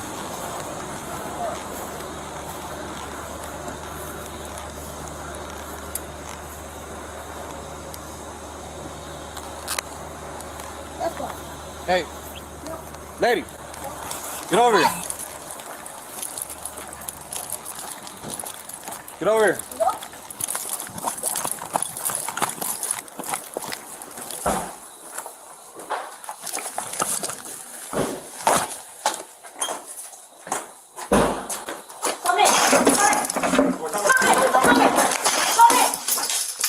You're gonna get shot! Shoot me! You ain't got no warrant! Door. No! Hey.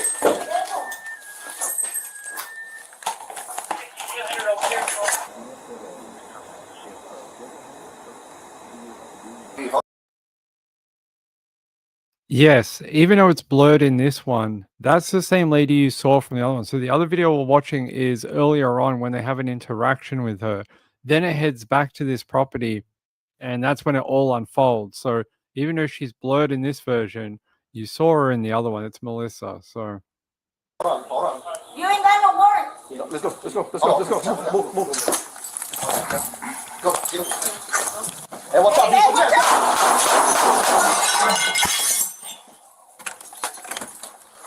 Hey! Back up! Hold on. You ain't got no warrant! Oh, okay. Watch out. Move. Watch out. Go. Get him. Hey, watch out. Hey, watch out!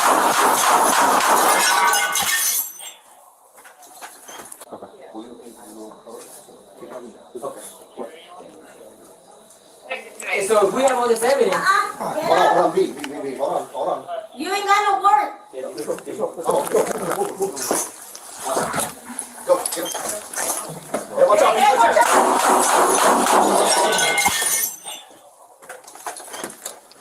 Hey! Back up!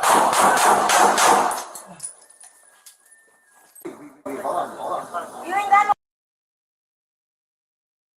So I'm not going to replay all the different angles, but that is what happened. So this is what they're on trial for, unlawfully killing that woman. They're saying that in the press release after it happened, that they basically had no right to use deadly force in this situation. The woman was suffering from a mental illness crisis at the time. Yeah, she had a hammer. A hammer. There you go. 100 rounds versus one hammer. Now, I don't begrudge police trying to keep themselves safe. It's a very dangerous job.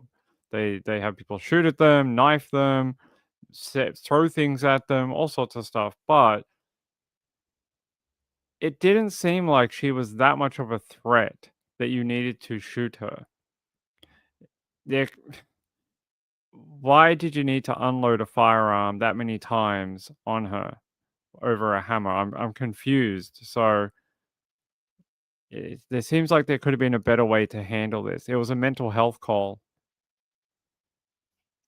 Chipmunk said she's obviously isn't all there. They should have handled that way differently. Yeah, and unfortunately, she's no longer here anymore. 3 of the officers who fired are in a trial right now, having to defend what they've done, and this is the aftermath of it. Yeah, very similar to the woman who was killed a few years ago because she was holding a pot of water. Yeah, very similar. Gayla said they did go onto her property. Yeah, so she says you don't have a warrant, and for some reason they start getting really angsty about that. So when she said you don't have a warrant, they immediately hopped over the fence and into her home and started getting, they started firing basically. So I'm confused. Kim Mong said that's what I thought this was, Marlene. Sad to see other cases. One is too many. It is very similar to that woman that with the pot of water. Yes. Yeah. So mental health call. I'm not going to play the rest of it. I don't think we need to see it. I think we saw the shooting enough to the point where my video is going to get deranked for it. Look, I think it could have just been done a different way, where you wouldn't have 3 cops who are now on trial. That woman would probably still be here today, and we wouldn't have to talk about it. They're saying here the incident occurred in June of 2023 when officers were called to her apartment for a reported dispute. According to court documents, she suffered from schizophrenia, refused to come out when officers attempted to speak with her. As police knocked on her door and tried to make contact, she approached holding a hammer. The situation escalated and several officers opened fire, striking Melissa.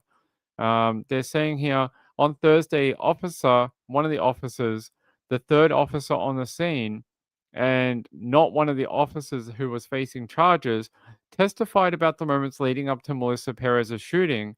He said Perez struck him and that he ended the call after getting approval to cite her for a misdemeanor before it escalated.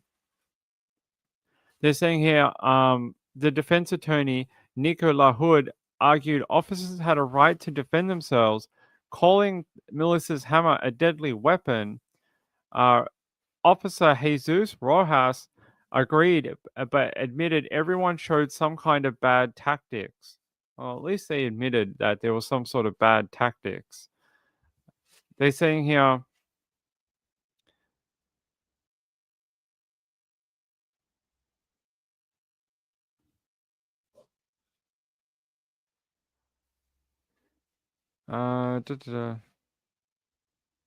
yeah, so they talk about the mistrial that happened here. And they say the defense wanted to know what Officer Salinas testified on Thursday was told to prosecutors, that he went into Melissa's home and she was going to hit him with a hammer, potentially kill him. Prosecutors have a legal duty to disclose that information, but the defense said they didn't. According to the defense, the state told them in disclosures that he didn't think he had the right to go in and draw his weapon. No, he didn't think he had the right to go in, but drew his weapon out of reaction to the situation. But it was never disclosed that Officer Salinas disagreed with the state's theory. Moments later, the judge asked if Officer Salinas had an attorney present, which he did not, prompting the court to break to address the issue. They're saying Officer Salinas now has an attorney. The judge told us if the state doesn't grant him immunity, it could result in a mistrial. So, lots of legal problems in this trial, and we'll see what happens I think they're back on Monday, but we'll see what happens. But yeah, there you go. Where was the taser? I don't know. Did they have tasers? Yeah, maybe it would have worked. Yeah, 1,000 shots to one hammer. At least 50 shots or something. It was pretty. You had several people shoot too. We'll see what happens. Very sad. I think it's a sad situation all around. I think it displaces trust in policing, and I think it's very sad that a mentally ill woman died because of something she can't help with, which is her mental illness, unfortunately. And schizophrenia is a really hard illness. And she was in her own home. This is very different. Say, remember we talked about the case the other day from Melbourne where a schizophrenic woman walked up to another lady in Melbourne and stabbed her in the chest. That's very different because one, that lady had a knife and she was roaming around the city and stabbing people. If you shot her, people would be like, okay, you were trying to save someone else. But in this particular situation, the lady's only got a hammer and she's inside her own home, basically locked in there. What could you really do? It's two different situations with people that have a very serious mental illness. Betsy said, I would never make it on that jury. I could understand why. I think it's a very sad case all around.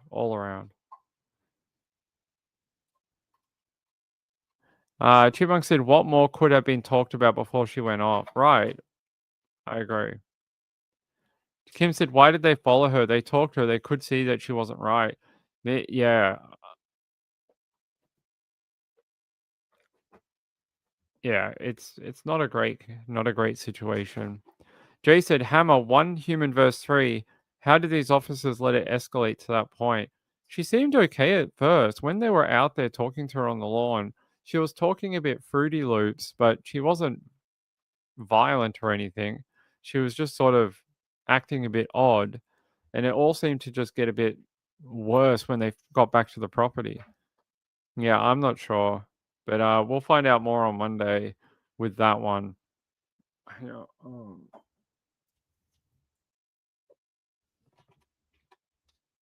Yeah, we know the one about Kata Scott. We did that one. Did we do this one? We have far too many sad stories in true crime. Far too many. Yes. I want to talk about a woman. She's a doctor. Dr. Malene Nadler Litt. She's a dentist at Family Dentistry at 7 Hills in Dallas, Georgia. And she's been missing for 5 days. And I want to talk about it because I want to make sure we talk about people who are missing.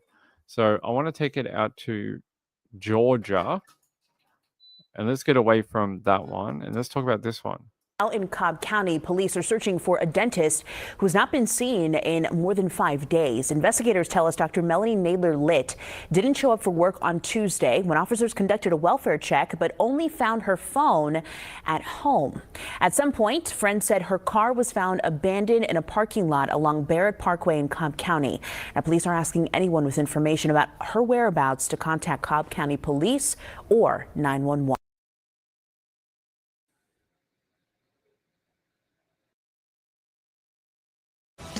A Cobb County dentist didn't show up for work Tuesday. Family and friends say that's not like her. Tonight, they're praying for information and the chance to see her again. Melanie, we love you. We want you home. Please, just call your family, call your sister, call one of us, your friends. Deeply concerned for a missing Cobb County woman. Melanie Nadler Litt is a dentist, and when she didn't show up for work Tuesday, they knew something was wrong. Fox 5's Denise Dillon is live in Cobb County with more. So Denise, Dr. Nadler was supposed to work Tuesday. Yeah, that's right. She actually works out of 2 offices. She worked here in Marietta on Monday, and Tuesday she was scheduled to work in Dallas, Georgia, but she never showed up. Melanie is the best friend that, you could ever have. She's the most unselfish person. She's always there. This photo of Dr. Melanie Nadler Litt has been shared hundreds of times through numerous Facebook groups and other social media. The Cobb County dentist is missing. We're worried 24/7 right now. Dr. Nadler worked at this dentist office in Marietta Monday. She was scheduled to work here, Family Dentistry at 7 Hills, Tuesday morning. but she never showed up. Completely out of character, completely. Co-workers contacted police who did a welfare check at her home. Friends say police found her phone, but there was no sign of Dr. Nadler or her car. She has a whole village of people that love her, and this is so unlike her.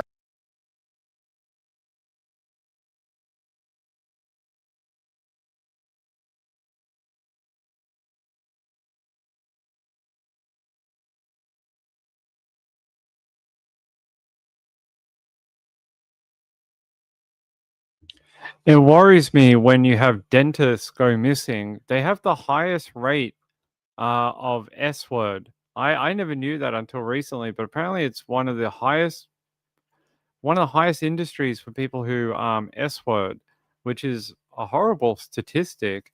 And they're saying here, beloved dentist goes missing days before a dream vacation with husband. As friends say, it's out of character. It's very strange. They're saying here, her sudden disappearance has sparked an urgent search across Cobb County just days before she was scheduled to leave for an overseas trip with her husband.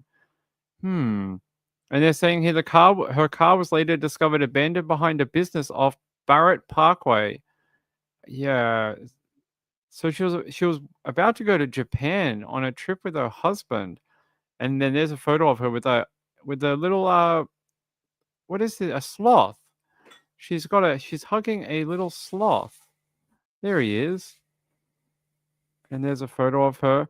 They're saying everyone who knows and loves her adores her, and that she became an advocate for breast cancer awareness after losing her mother during dental school. How very sad.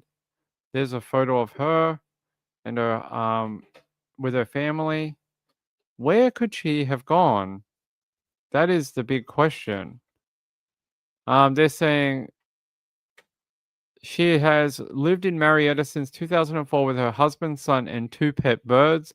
Cobb County Police say the case remains an active investigation, but have not released details about where or when she was last seen. Strange, very strange. To go missing right before a massive trip and time off work, and it seems like odd timing, because isn't that something we all look forward to as a holiday? I think that is very strange. Let me see what else I can find about her.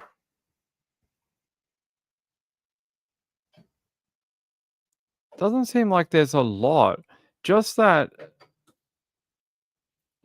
the search is ongoing, and that finding her car has made everyone very concerned because, well, they have the car, but they don't have her. I'm just trying to see what else I can see about her. 8 hours ago. Past 24 hours.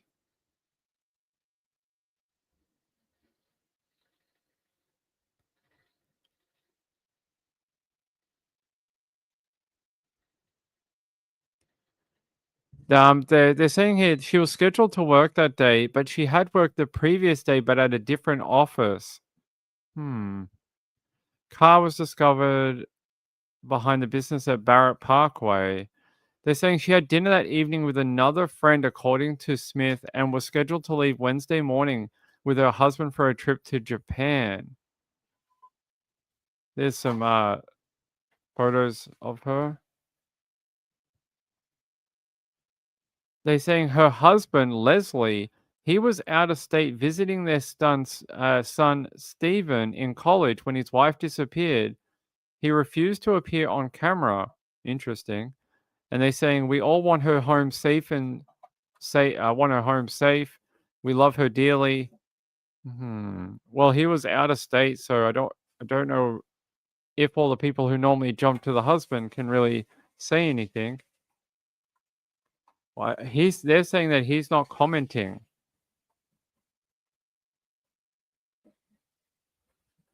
Why didn't the husband report her missing? Maybe he did. Maybe he's the one who reported her missing originally. Or maybe it was the work because she didn't show up to work. That tends to happen all the time. But the husband was out of state, so maybe he didn't know that she didn't show up to work. If he wasn't in the area and he was visiting the son at college, then he may not even have known that she never made it to work.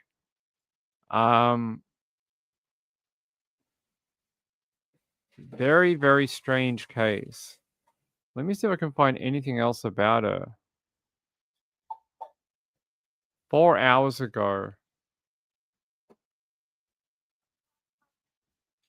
Dentist didn't show up for work Tuesday. Family and friends say that's not like her. Tonight, they're praying for information and the chance to see her again. Melanie, we love you. We want you home. Please, please just call your family, call your sister, call one of us, your friends. Deeply concerned for a missing Cobb County woman. Melanie Nadler Litt is a dentist, and when she didn't show up for work Tuesday, they knew something was wrong. Fox 5's Denise Dillon is live in Cobb County with more. So Denise, Dr. Nadler was supposed to work Tuesday. Yeah, that's right. She actually works out of 2 offices. She worked here in Marietta on Monday, and Tuesday she was scheduled to work in Dallas, Georgia, but she never showed up. That's the video we played before. But very odd. I don't know what to tell you. High rate of unaliving in the veterinary field also. I've heard that too. Khalees said, yes, apparently her work reported missing, but not her husband. But the husband was out of town. How would he have even known unless she didn't respond to a message or something like that? I mean, I don't think we can jump to him so quickly. But there's very little information other than what we read on the Daily Mail. And over here, I'm going to check one other place.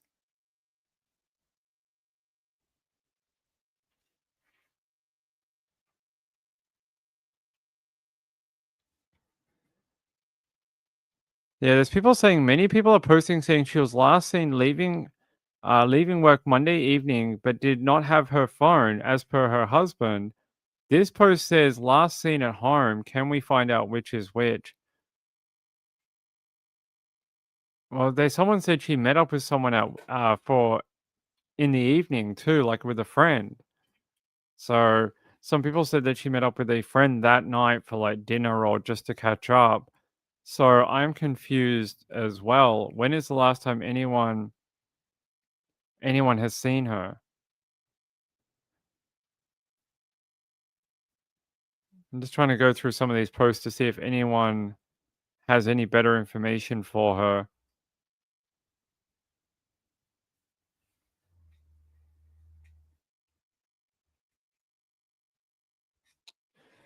Yeah, I don't see any more, but they're just saying that Cobb County Police are searching for Dr. Melanie Nadler Litt, a local dentist and beloved member of the community who has been missing since Monday night.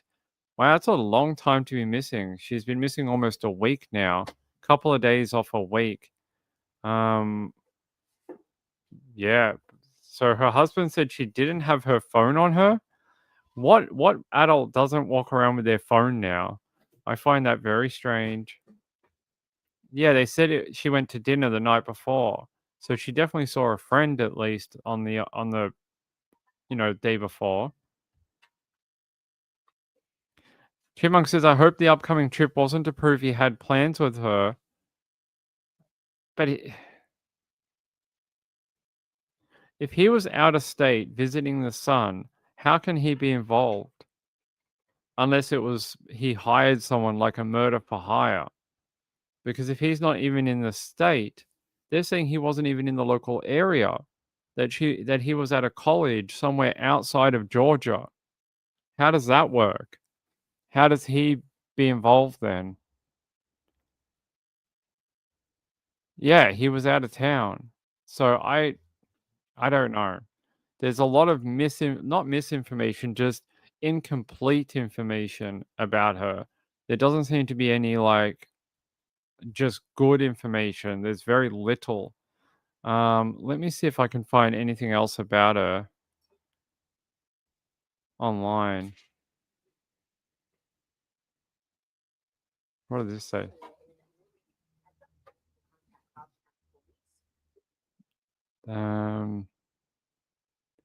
Here. Cobb County Police Department clarified their initial information in a social media post. Cobb County PD said Dr. Melanie N. Litt was reported missing on October 14. She was last seen on October 13. It is unknown what clothing she was last wearing. At this time, her disappearance has not been determined to be suspicious. Foul play is not suspected. However, her whereabouts are unknown. There you go. So that is apparently her co-workers requested a welfare check when she didn't turn up to work. One of them drove to Marietta and met with CCPD officers at her home. The door was locked, so officers called her husband, who was not in town, to get permission to force their way into the home. Inside, they found Dr. Nadler's phone, but she and her vehicle was missing. They're saying her vehicle was found in a parking lot along Barrett Parkway, and they're saying they've confirmed that Dr. Nadler worked part-time at Robert Gittleman's dentist office off Villa Rica Way in Marietta, which is off Barrett Parkway. However, the two locations are miles apart.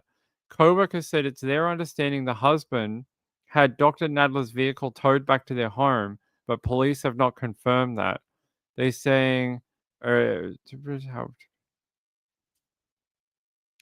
this person saying, originally I was told Dr. Nadler's husband reported her missing. However, CCPD hasn't confirmed that. Co-workers had no idea she was allegedly reported missing on October 13, as stated in the email from the CCPD. But they're saying that's when she was last seen now, but she was reported missing on the Tuesday, October 14. There you go. A lot of unanswered questions about where this dentist might be.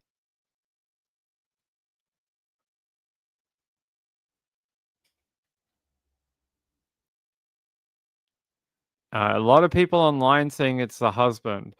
I would want you to tell me how that works. How it can be the husband if he wasn't in town. Like, I know we all watch true crime, we all think it's the husband, but what's with the phone left at home?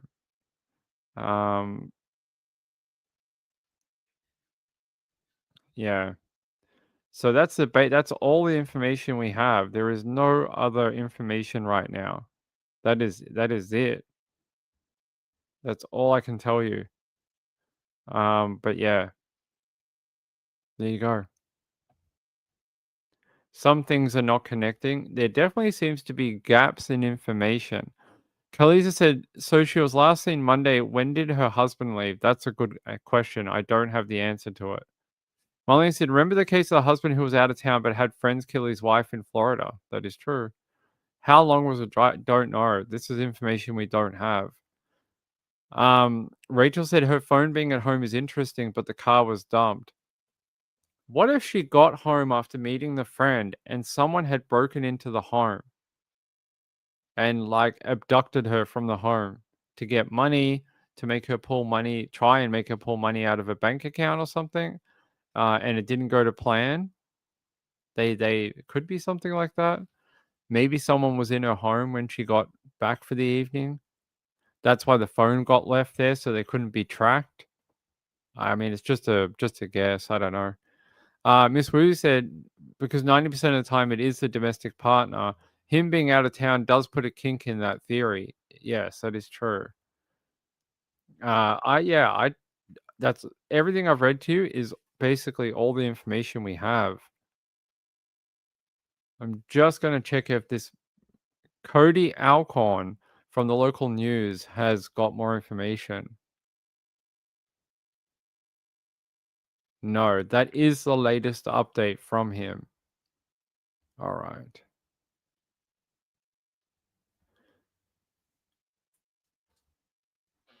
Hey, I want to take you to Georgia still. Check this out for Halloween. A family has been terrorized apparently by these people coming to the door.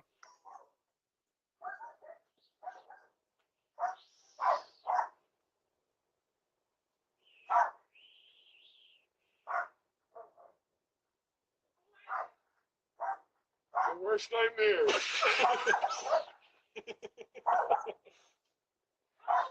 Your worst nightmare.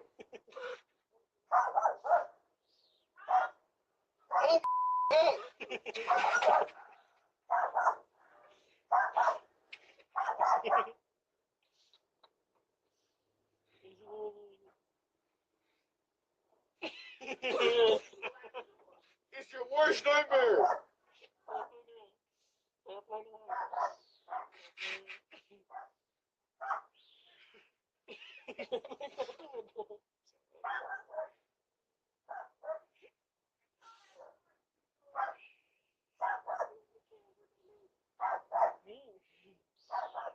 Open the door.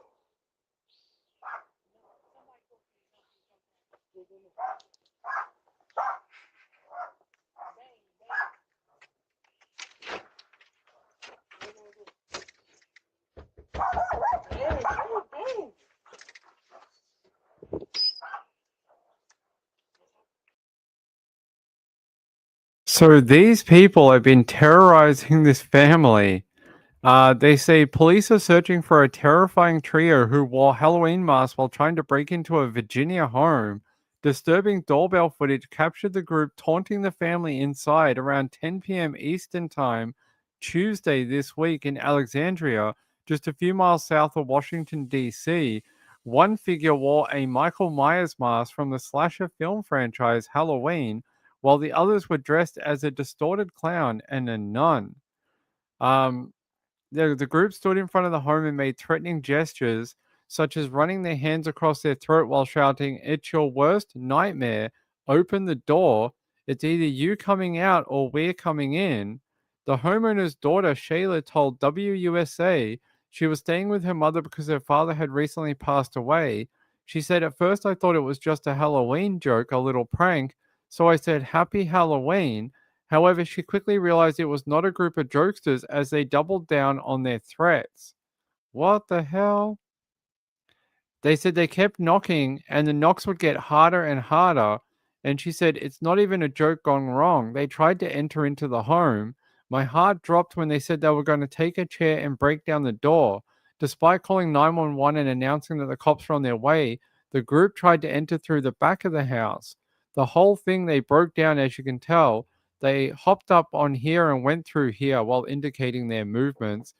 Wow. They're saying here that the Alexandria police chief announced on Thursday that his department had launched a criminal investigation into the ordeal. They said this is a very serious matter.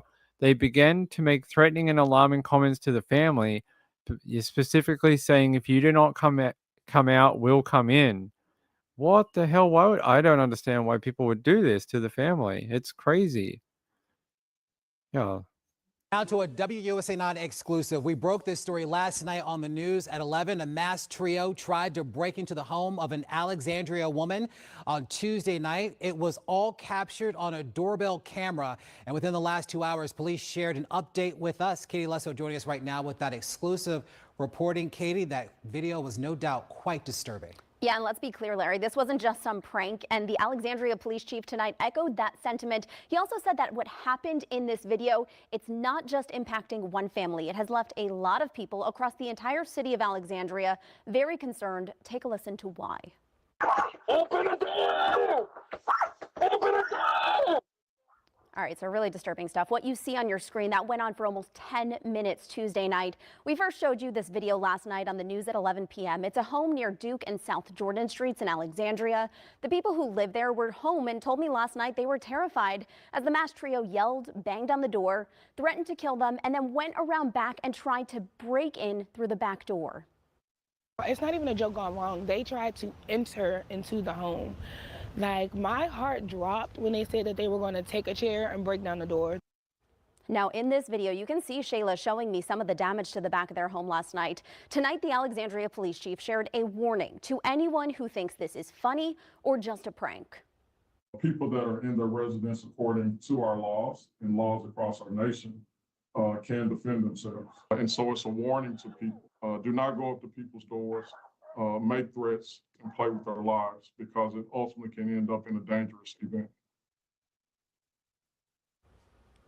Now, the big ask tonight from police is that if you live in the area, check your doorbell cameras, specifically between 9:30 and 10 o'clock Tuesday night. If you do have any footage of these guys, or if you know who they are, make sure you contact Alexandria Police, and the number is there on your screen, 571-388-7615.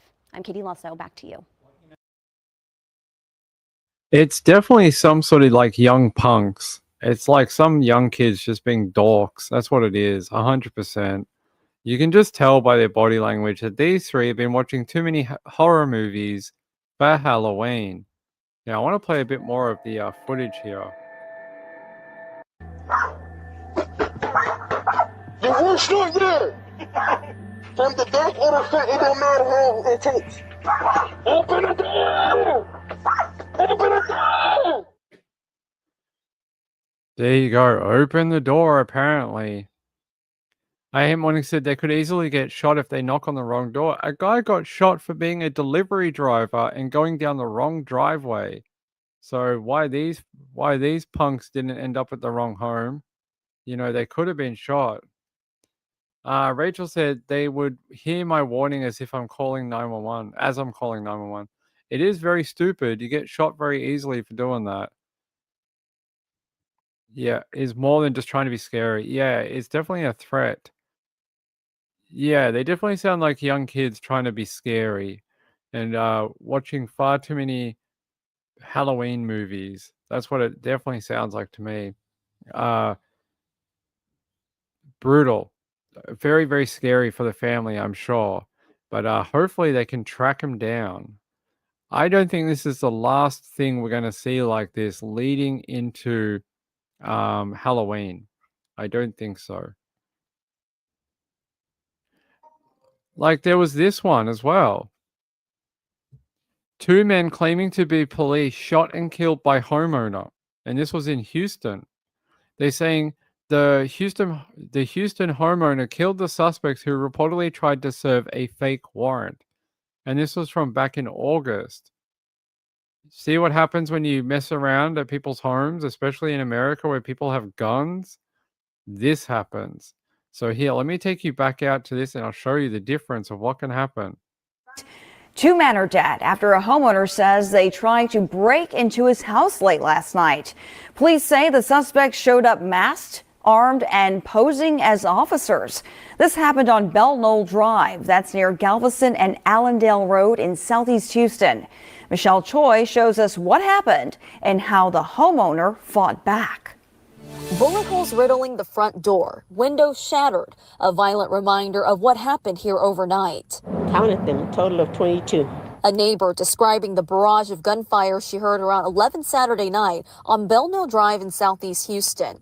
She didn't want to show her face but lives nearby. She says hearing gunfire isn't unusual here, but this one felt different. How close it was and how many it was. So that's when I hid.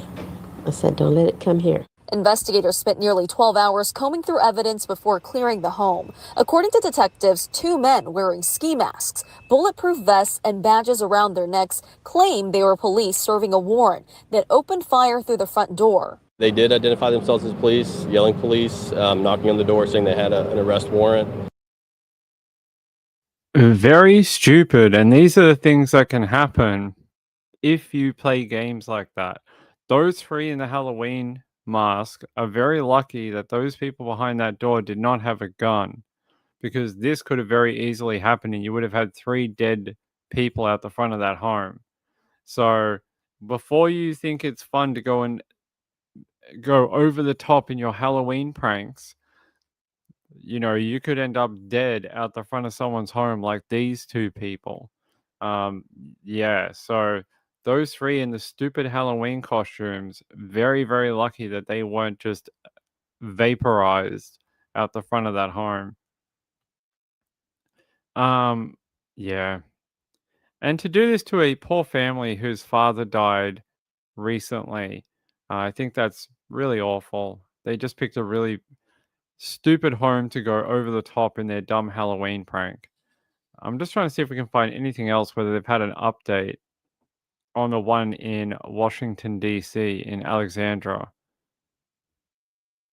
There is no update Just that they're investigating it. So the one with the creepy Halloween things, there is no update. They're just trying to track them down. That's it, unfortunately. Yeah, I hope they find out who they are as well. All right. What time is it? Wow, we've been on for 2 hours already? It's gone quick tonight. It's gone quick. Hold on, guys. All right. All right. Hold on.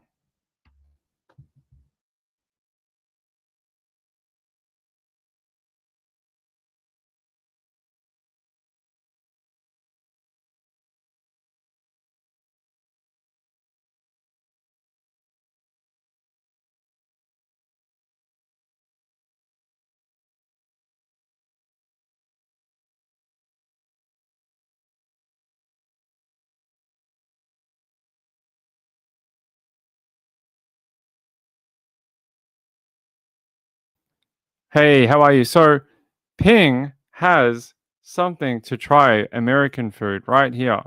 This is a Marie Callender's pie. I've never had anything from Marie Callender's in my life. And because it's getting late, I thought we would just do this one on here tonight. So this is a salted caramel Marie Callender's pie. This is, yeah, it's got some whipped cream and things like that. It looks okay. It's only like a little bit tiny. So I'm going to try some. Mrs. Ping's going to try some too. I've never had this type of thing before. Never had anything from Marie Callender's in my life. So what is even in it? Okay. It's got like whipped cream on top and it's got some, here, let me change hands. Here, it's got some whipped cream on top and caramel and stuff. Yeah, let's try it. It's not warm. It's pretty good. I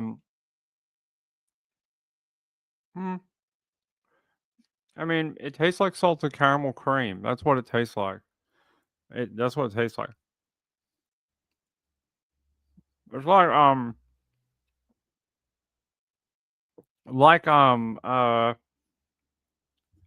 almost like almost like caramel. Almost like caramel. It's hard to explain. Yeah, these are the frozen ones. Do you want to try some?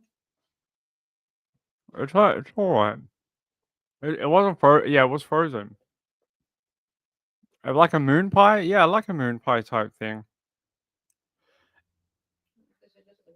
Nah, it's like caramel on the bottom. Very sweet. It's almost like caramel cream, yeah. What do you think? Do you like it? I do, but it'd be nice with a biscuit or something. Yeah, it's almost like it needs a biscuit or something under it. Oh, it did have biscuit. It did have biscuit, like on one side. Yeah, look. Why did it have biscuit only on one side of it? Weird. Hold on. Alright. Was that better? Mm-hmm. I don't want to eat in front of the microphone.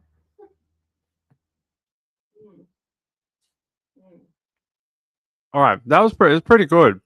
But why does it only have biscuit on one side of it? It's so weird. It had like chocolate stuff, but like only on one side.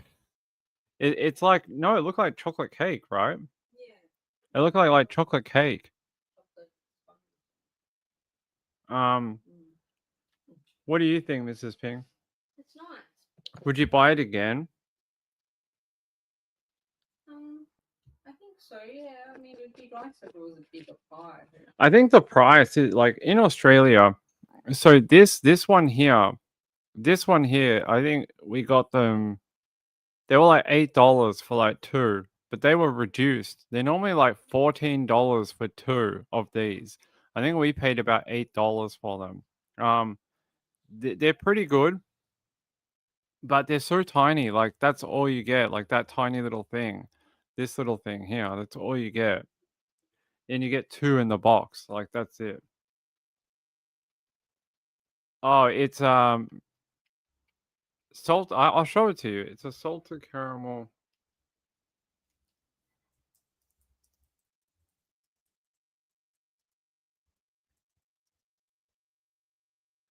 It's these ones. I will show you. They're like these little mini pies is what they call them. This is what we just tried. But they're so weird. That biscuit was only on one side. It wasn't like in the middle of it. Shrinkflation. It is a little bit shrinkflation. All right, I have to have a little bit more. Hold on. They're pretty good. All right. All right. Yeah, they're really good, but very tiny. Kelly says that's crazy. They are like $5.99 here for 2 when not on sale. Really? They were super expensive because they're frozen and they have to be shipped from America frozen. So they're not. Yeah, actually, I think they charge normally, $10 here when they're not reduced. I got them for $6.99 for the 2 of them, which with the American conversion to Australian dollar, that's probably not too bad. But normally $9.99 from the USA food store down here. A sugar tax. Yeah, it's like a mini thing. It's growing on him. Yeah, this one's not bad. We have other ones. We have a strawberry pie, but we're not defrosting that one today because we have a lot of things already defrosted right now. But we have a pumpkin pie for Thanksgiving. We have a strawberry and cream pie that we're gonna have a look at in maybe next week or the week after. But Mrs. Ping wants to look at the nerds things. Where are those nerds things, girl? Mrs. Ping she's been waiting to try these all week. All week I've been like, you have to wait until we do it with show the American people. All right. You like these nerds? Oh, that didn't. There you go. Oh. Why is it blurred? It's like, no, you cannot see this. They're like these gummy clusters. Which one do you want to try, girl? We'll try get a pair of scissors. So she's been wanting to try these like all week. We bought them like a week ago. Yeah, they're the gummy ones. Yeah. All right. Let's have a look.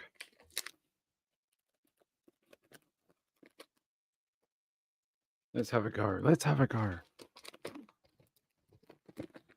Oh, they're only tiny. They're only like little tiny little things. Oh my god, they're so little. Look. They're like tiny things. Yeah, do you want one? Yeah. Oh my god, I thought they were huge. I thought they were like really big type of candy. Yeah, tastes like nerds. Yeah. What else were we expecting? I don't know.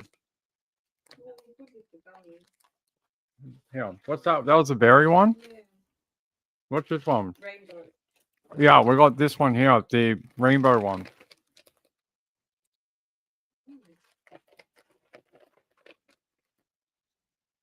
All right.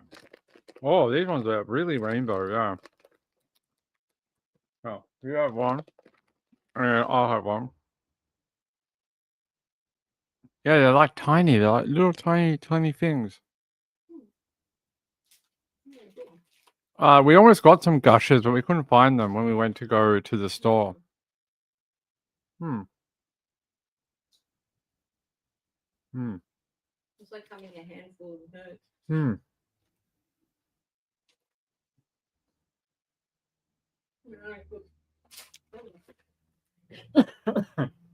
Almost coughed. Got too many nerds in my throat. Which one do you think is better? I like the berry. You like the berry better than the rainbow? Yeah. Is that the one you would buy again? Yeah, probably. Yeah. Why do you like the rainbow better? Oh, that was great. My headphones. That's all right. I don't know. They both taste very similar. Was it worth the waiting? It won't. Actually, I don't know. They're both pretty good. Mrs. Ping likes them. They're more a Mrs. Ping thing. I think I'm more like the pie more than the candy. Get the get a Laffy Taffy. Pick one. Hold on.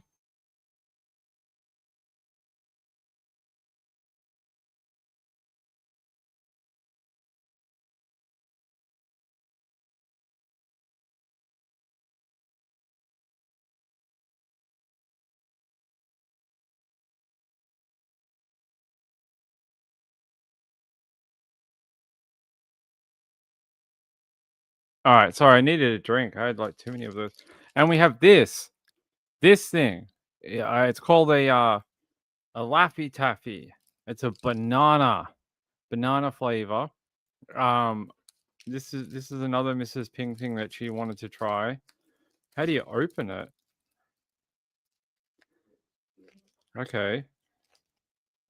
How does it work? How does it work? Oh, look at that. You get more taffy than you could ever.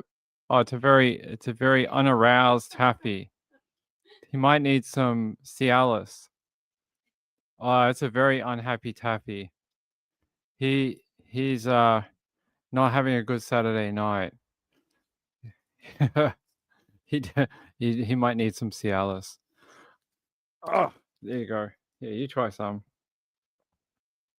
All right. Oh, that's pretty good. Well, it's that very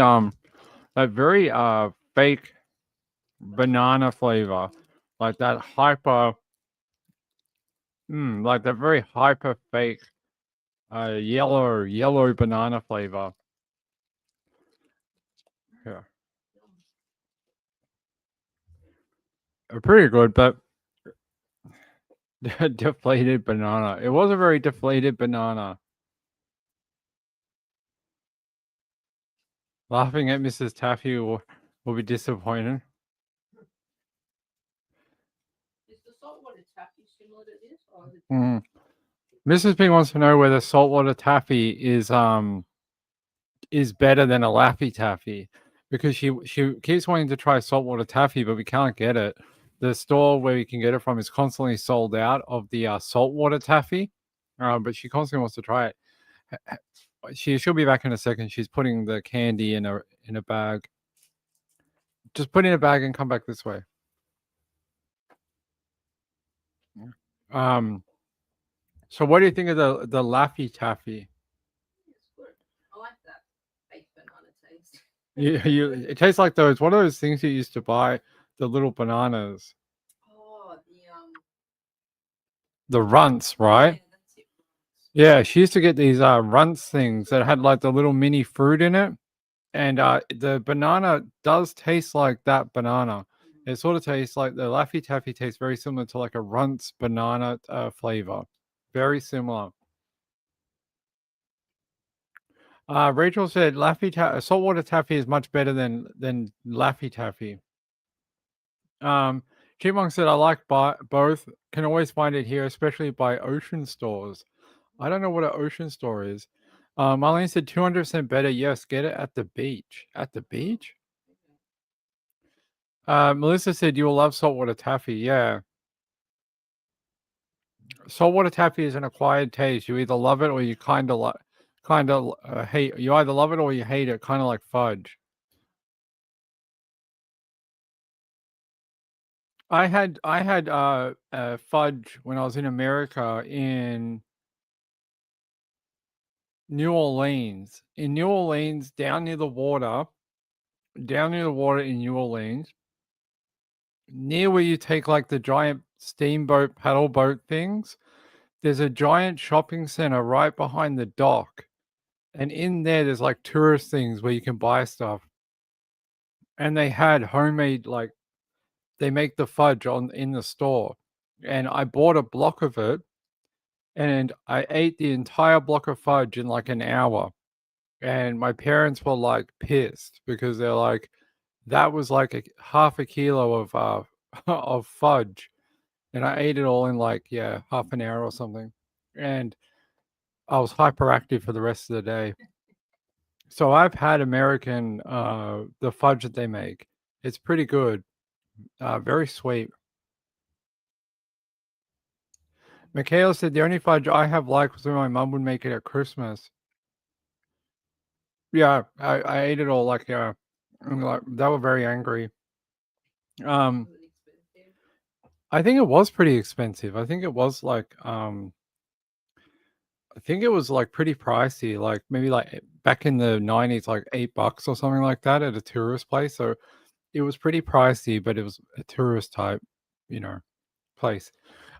Which one out of all the three that we tried, we tried the little tiny Marie Calendar, we tried the Laffy Taffy, and we tried the Nerds. Which one did you like the best? All of them? I do like all of them. Yeah, I'm gonna have some more of this pie. The pie was pretty good. Which one do you think we would buy again? Which one? Oh, my stomach's now going mental because I just ate. I reckon we'd probably buy the pie again. Well, probably. Mm. Hold on, I'm eating. Only because we both really like it. I guess the Nerds and the Laffy Taffy is more just for me. Yeah. Ping doesn't eat a lot of candy. Like, I don't eat a lot of like candy at all. So that Laffy Taffy was probably like the first thing I've had in a week. Like, I just don't eat it. It's more her. She eats a lot of candy. Salt flats produce a lot of salt. What flavors do you like, Ping? I don't know. They had a whole bunch on the website. Like some were fruit, some were dessert flavored. They were all different types. The pie will be in your fridge again, probably, but we actually have two large pies. So we got a strawberry and cream one that we haven't defrosted. It's for another week of doing this sort of taste test thing. Hold on.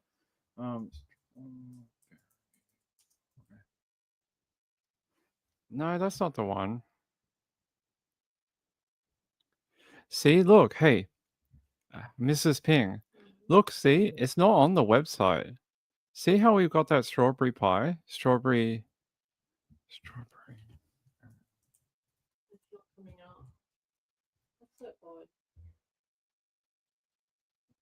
So it's weird. Like the website, the place we bought the strawberry and cream. Yeah, see, it's not there. It was only in person.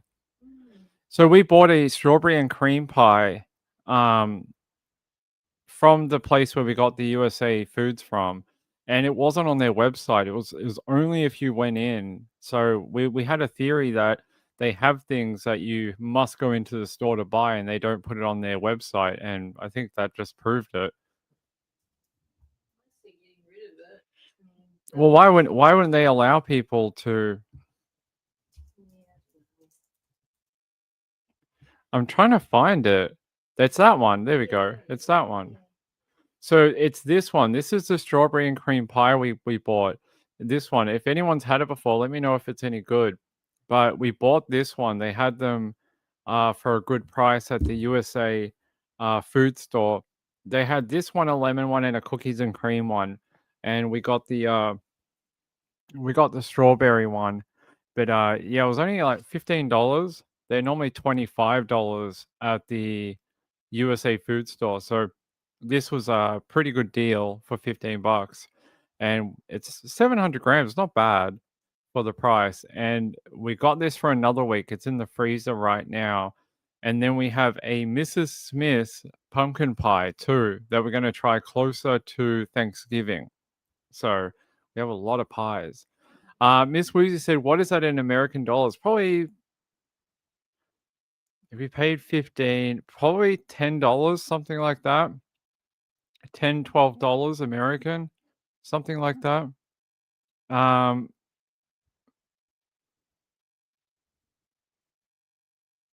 They have so many no dairy kinds of ice cream. Okay, I appreciate it. Thank you. Edwards makes pretty good pies, but I have not had that kind. Looks good though. Okay, Edwards makes good pies apparently. The Marie Callender pumpkin pie is the best pumpkin pie aside from Costco. No, we got a Mrs. Smith one.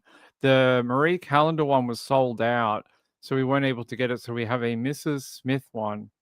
But if anyone's had this Edwards strawberry cream pie, let me know. But we have this for another week on a Saturday night when we do a USA Food Taste Test. What else do we have? Do we have any? Oh, we got toaster strudel as well. We didn't end up doing that one today, but we do have toaster strudels in the freezer as well. That's for maybe next week. But if you like the American Taste Test thing, let us know. Miss Woozy said I googled it. It's about $9.75 American. What does the pie cost at Walmart? That would be an interesting. What does the pie cost if you go to Walmart? Let's see. It's only $6 at Walmart. If you go to Walmart, it's only $6. Geez, that store in Australia makes a absolute fortune. It also shows you how expensive Australia is. This pie, if you bought this from a supermarket in Australia, this would easily be $15, right? Like for a full pie, like a full dessert or something like that, like a big one. Are they bigger than like the like the Sara Lee juice? Yeah. Yeah, it probably would be. Yeah, about $15. You'd probably pay it at Woolworths or Coles for something this big. No way for $6, no chance. But yeah, there you go, $6 at Walmart. They must make an absolute fortune. That USA food store. Yeah.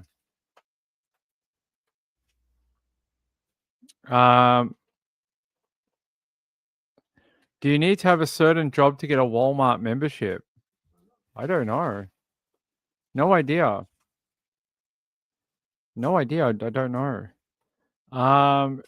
You like the cheese meat toaster strudel? Cheese meat? I don't even know what that is. What is a cheese meat? I Hate Morning says, don't judge pumpkin pie by Mrs. Smith. I will. I'll judge. I'll do that. You've never seen the strawberry? Yeah. How is it that an Australian got it before you guys got it? You do in the UK. Okay. Well, this is America. Like I can't even buy it. This is the .com website, so I don't know. It even says if it's a one-time purchase, it's the same price. So yeah, so we'll try this another week. And we have this oh, they have a pecan pie one. We didn't see a pecan pie. They did not have a pecan. Oh, they got heaps. They had one with caramel in it. It looks like a pecan pie one. And they had a lemon cheesecake one too. We didn't see the lemon cheesecake one, otherwise we probably would have bought it. Me and Mrs. Ping like anything with caramel and cheesecake. So, yeah, they have one here. What's this? Edwards. Oh, it's a turtle pie, which is sort of like a pecan pie. It's chocolate and pecans or whatever they are, and caramel, like the chocolate that is called a turtle. Yeah, we didn't see a turtle one. They didn't have that. But we probably wouldn't have bought it because Mrs. Ping can't eat nuts right now. So you can't eat anything with a nut in it, can you? No. Wait. Did you tell us what the best thing was? What did you say?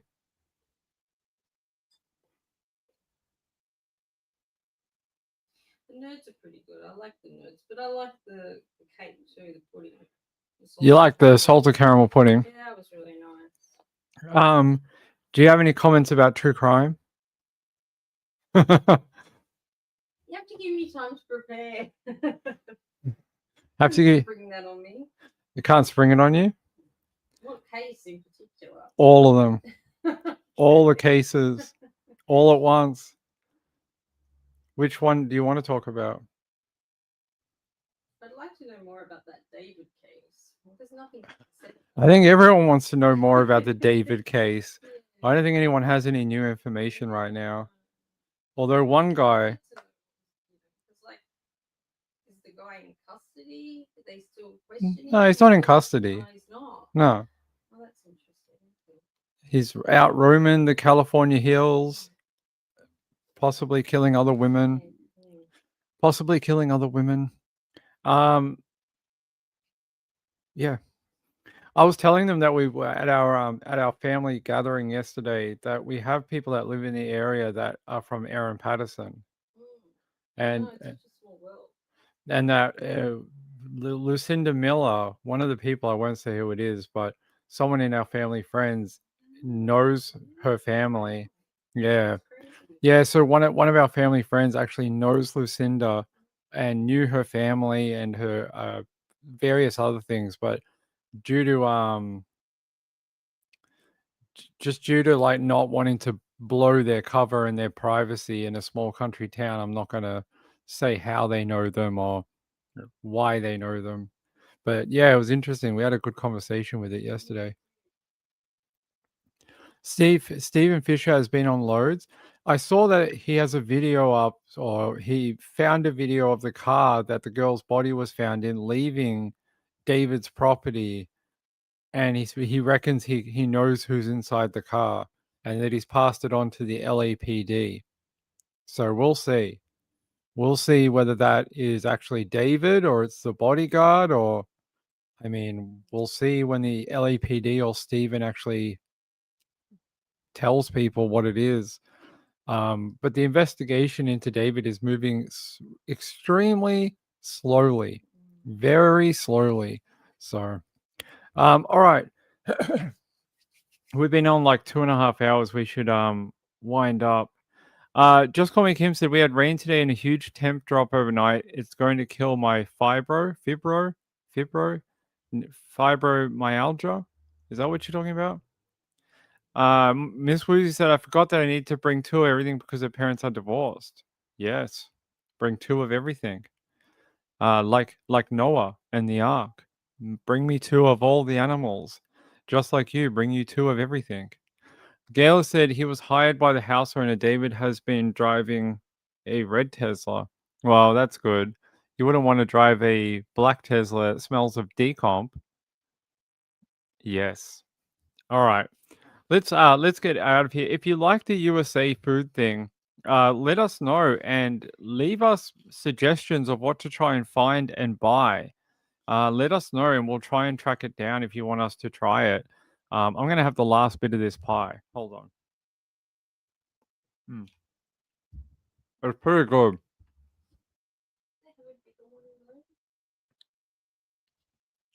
I don't know if they have a bigger one. Mrs. Ping was asking, do they have a bigger one of the caramel pie? But I'm not sure. I haven't seen one that's larger. I'll have to look into it. But sorry. All right. We have some drinks coming too. They had a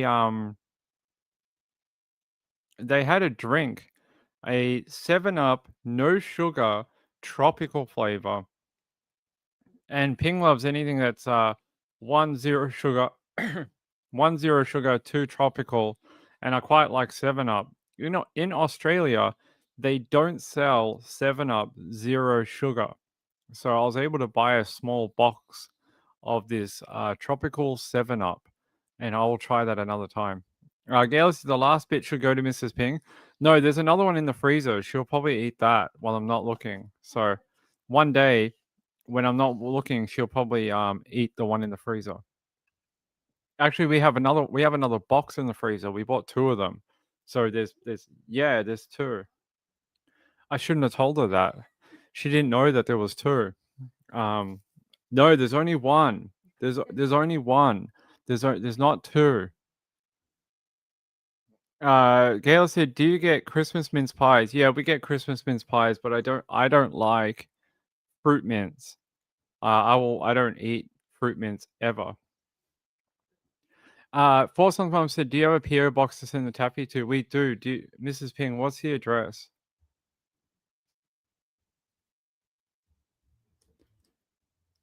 We'll find it. Hold on. I think it's... Oh, wait. I might have it. I know I sent it to someone. Yeah, I know it's 531. Our PO box is PO Box 531, Mentone, Victoria 3194, Australia. So PO Box 531, Mentone, Victoria 3194, Australia. So if you need it and you can't understand my Australian, just email me and I'll give it to you. All right. We call them fly cemeteries, and I don't eat raisins. I don't like minced pies. They're horrible. Michaela said, is it cranberry Canada dry season if you have not? It is cranberry Canada dry season if you have not tried that. Love Canada Dry. It is my favorite ginger ale ever. But I think the one that we can get here at the food store, they only have the original and the non-sugar. But we'll see if they ever bring out the cranberry.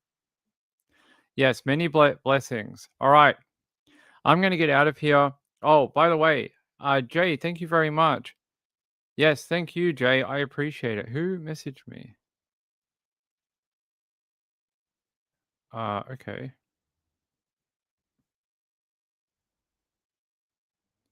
Our PayPal is not loading. Okay.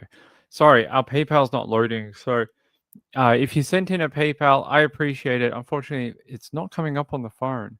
But I appreciate it. I'll read it out tomorrow night on the show if you did. Hey, I love you all. Be back tomorrow. If you like the American taste testing thing, let us know. And we may do more of it and a longer version on the other channel. I will. All right. Good night, everyone. Bye.